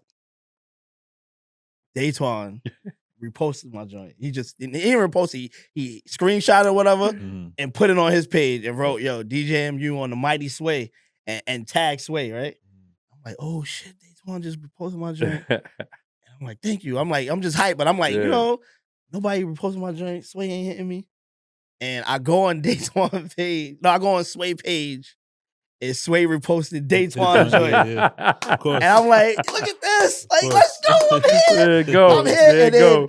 I feel like, could just be me. I might be hyping, but I feel like you reposting that just gave me the notoriety. Oh, all right, he's legit. Right, that made Sway, the way he introduced me, yo, DJ MU, he just got killing it. He gonna kill it. Yeah. He gave me the craziest. And then Did the mix, went crazy, and then when I finished the mix, it was only 30 minutes. Gave me the craziest outro. Like, yo, keep the applause going. Yes. Keep the applause going. Yo, DJ MU just killed that. He killed it. Shout to MU. Hit him up on his page, blah, blah, blah, blah, blah, right? And I'm like, yo. And it was so crazy that they replayed it the next week. Crazy. And I'm like, yo, in my mind, the whole time, like, yo, Datwon ain't never repost my joint. Nah, I man, probably would have got love. no crazy You love. know that's So love. I want to say thank you for that, Of course, man. For family. real. Of 'Cause course, that you know right that. there. And then y'all saw what happened after that. I just went crazy on this way for a couple of That's what months, we taking some time, couple of man. years. That's what we taking some time. That's why I be kind of upset when certain people get to a certain stature in their career and they act like they can't send the ladder back down. You know what I'm saying? Like, right. It don't take like It don't take how long, much. how long I it didn't take even for hit the- him. I didn't hit him. Nah, that was out of love. But how long Yep. does it take you to do that post? Yeah, that's out of love. Screenshot, boom. That's like 20 seconds, bro. Yeah. And now you man. change this, you know, like Yeah. And then we've Let's- been running on Sway, man. Shout out That's to what's Kelly up. Kincaid. Shout out to Sway. that's dope. Know that. Yeah, man. dope. Let's get it. Guy, Let's get it. well, I thank you for that. Of course, family. And I thank you for Of coming. course. You got Yeah. anything before we get to the vinyl let's take? Let's get to the We gonna vinyl get to the take, vinyl man. take. Is ready? Vinyl take. Let's get to it. What did you say? You called it the what? The vinyl take. Oh, you say I it the said it right right way this now. time. Yeah. G. You learning, G? I'm learning. So at this portion of the show, man, before we close out, you know, it's called the vinyl take. Yeah, you about to mess it up now. I see? know, because you're always messing me up. But Crazy. today, it's only right. We got a Quincy Jones story. Mm-hmm. We got a MJ story. Wait, did, Michael- did you meet him? You met Nah, I wish. Oh, okay. He met the other MJ. Yeah. But I do Close have enough. an The MJ other story, Michael but Close different. enough. You know what I'm saying? So I think let me dig in the crate, man. Yes, what are we sir. doing Yes, today? sir. man? What we I think, got? I think That's it's only right that we I seen the movie yesterday too. So you saw the movie. Oh, yeah, yeah. really It was good. only right that Really good. you feel me? We take out, you know, one of the hottest, biggest selling albums of all Yes, time, Yes. and then we bring out another Another one. one. Are we You doing, feel me? we doing two today? So what we doing? The vinyl take is because I see a lot of Usually we do conversations. one. We just We do one, but today especially we got okay. Datwon just did like how many Maggie he got. I'm just checking to see because usually we do one. We doing But two the today. conversation with this one for the vinyl take is which one is better? Oh, nah, Ooh, you which can't. one is Which better? one is better? Because there's a lot of people that could they Thriller's Thriller. You got Mike versus Mike right now. I got Mike versus Mike, but Thriller's Thriller. My personal favorite is Bad. I love Thriller, Let me see what's. but listen, MU, can you do me a favor? I'm Read some of the tracks. That's why. on- That's why. that's what we on gonna do. Bad. So that Read so some of the Datwon's tracks on here. Bad. Datwon said we're gonna go. How about we go track for track? All right, guys. We go track for track? First one, guys. All right. So Thriller came out first, so you go first. Oh, okay. I think the first song on the album is I Wanna. Want to be starting something. Want to be starting something. It got to be. We got Bad number one on this one. Okay. Bad. I gotta give that one to Thriller. Thriller? Ooh. Thriller win that. Ooh, okay. Thriller wins that. Okay. So what's the next one, G? Baby Be Mine. The Way You Make Me Feel. I gotta give that one to Bad. Bad. Okay. So we Yeah, you keep it's scoring. one Keep scoring. up. We got one. One up. All right. The Girl Is Mine. Not my favorite Michael and Paul Those McCartney. Those two. Yeah, those two. That's not my favorite Michael and Paul McCartney duo, but a duet. But we got Speed Demon after that. Damn. Speed I Demon. love the video for The Speed. video Demon was video. crazy. That Yeah. video was The crazy. video was That was crazy. with the rabbit. Yeah, with the rabbit in Yeah. the desert and all that. What we doing? I'm gonna go with Speed Demon. Speed Demon. What's next, G? I think this it get a little crazy from crazy. there. Because Yeah. from the next This is- 5 down, It's a wrap. It's a wrap. what you think, G? What's up? What's the next one? Thriller. Come on. What you got? Liberian Girl. Oh yeah. Nah. Naomi But gotta then sit again, down no, for wait, that. but hold on for a second. Liberian. It's going viral. Not TikTok against again. Thriller. Do you know what I did for Thriller? But Every day in that summer, we had the making a Thriller. Me and my cousin would put that shit on before we left the house to go play outside. But We had the- to watch Thriller. But that's the video. But that's the we song, talking about the too. song. That's not even a conversation. Yo, It's that Thriller. Like Thriller people still- Liberian Girl, people we still got. doing- people still doing this. The kids are still But doing. y'all gotta this. understand. Y'all don't remember. That song was hot. Give it up, but bro. It's It's the not- Shout rap. out to my That was a unborn good video, child, too. Pac. Look, Come on. But it wasn't a our movie. engineer already Yeah, get the that's point. what he was Already. filming everybody in that Yeah, one. All right, yeah. go ahead, The go engineer ahead. already get the point before All right, we go ahead, even- go ahead, we- go ahead, It's go over. Beat It. Just good friends. No. Yeah, it's okay. Thriller. All right, Thriller got that Thriller one. got Thriller. Billie Jean. I don't care what you got. Another part of me. No. Another part of, and I love just another part of me, but I it's love not that. beating. It's just It's not another beating. part of me. That nigga was walking on. He was walking and shit's lighting up. Billie Jean. That's a cheat code. It's a cheat Yo, code. bro. All right, go Billie ahead, Jean. but and now you about to. Sure. Yeah, because my next 5 from here is going up. I'm not sure how many we got. It might not be. Go ahead. Human nature. Ooh, Yeah. Man in the Mirror. Ooh. Come on, G. Come on, G. That's probably the Yeah, that's the hardest fucking one. That's it I'm gonna go with Man in the Mirror. Man in the Mirror. Thank you. Thank Gonna you. Make the And I change. love Human Nature. Yep. Henry Mitch is my probably Yeah, my but favorite. that should be making people cry. Yeah, that. But You seen the videos when they be Yo, in the yeah, stadium and all that? come on, passing Come they on, out? G. passing Come out. on, G. Damn. Come on, G. That was a Don't good one. get though. scared That now. was a good one. PYT. Oh, Pretty Young Thing. Come on. Come on. I just can't stop loving you. Ooh. PYT. PYT over that. Yeah. That's easy. Y'all didn't hear. I think y'all only saying that because y'all didn't hear the. They don't know that Y'all didn't hear song. the original We don't even know that PYT song. though. What song Y'all is didn't hear that? the original PYT. What song is that you just said just now? I just can't stop. What you mean? I just can't I stop. hate the hearts blue. Yeah. What? I Nah, think Miss Garrett. What was it? Garrett? What's her name? I don't Sierra remember. Yeah, Garrett. yeah, I she don't was on remember that. that song. Whatever. That don't Alright. mean that it ain't hot. All But go right, ahead. just- What's the next I one? got one more left. That's it. So I got 2 more. So now Alright. you might lose. Go ahead. The Lady in My Life. One of Ooh. my favorites. Ooh. What's next? That's the last one on this one. Dirty Diana. Dirty Diana I got I it. gotta go Dirty Diana. Yeah. Was he Dirty- talking about Diana Ross on that? Yeah, He was? hell yeah. He wasn't talking about Diana from London. Princess Diana ain't do it. She ain't do it for him. Ooh, what's it talking? So what is it? What's the It's last one you got? Smooth Criminal is the last one, baby. So it's tied. It's tied. It's tied. He ran out, but Yeah, it's still a It's tie. still a tie. It's a tie. It's a tie. I mean, so I'll take the tie, Take the tie. but I gotta Mike go. versus I gotta go listen. with. I gotta go with Thriller for cultural relevance. Yeah, but we're not talking about that. We ain't talking about what it did and what it sold. Smooth Criminal. Because I don't think anything because would have- man. because Turn look, this real mic. quick, because Thriller did so well and it sold so much. Bad didn't sell that bad either. It No, just it was didn't sell as much as incredible. Thriller. It was But incredible. it did. I think he still went diamond on this one. Yeah, that's the crazy part. Yeah, and it was kind of considered that a flop, right? Yo, that's what 50 Cent would say. That's what He's like, then he was like, that second album, Yo, that man. shit didn't do bad, but And Hey, it what y'all wasn't- got, man? Listen, comment. versus Hit us Mike. in the comment section right now. Yeah, Let us know what you got. You got Thriller or you got Bad? word. Yeah, I ain't see the movie. Go see the movie. Go see it. But Datwon, tell the people where Yep. they can find you at. Yes, where sir. Yo, they hit can you hit at. me. They can hit me on IG at Datwon DATWON, and y'all can hit me on what else I'm on. Nobody be on X, right? On Nah, they X, still right. they but still we- be on X. Yeah. On I X, ain't I'm still- on I'm Daydog, DAYDOG, and for all y'all that want to get some money, hit me on LinkedIn. And definitely look out for the print issue. Print the issue. Print issue. The Print vibe. issue. It should be out the middle of June. We're gonna be back out. First time in 14 Summer. years, we have the new vibe It's gonna be issue a hot summer, in man. print.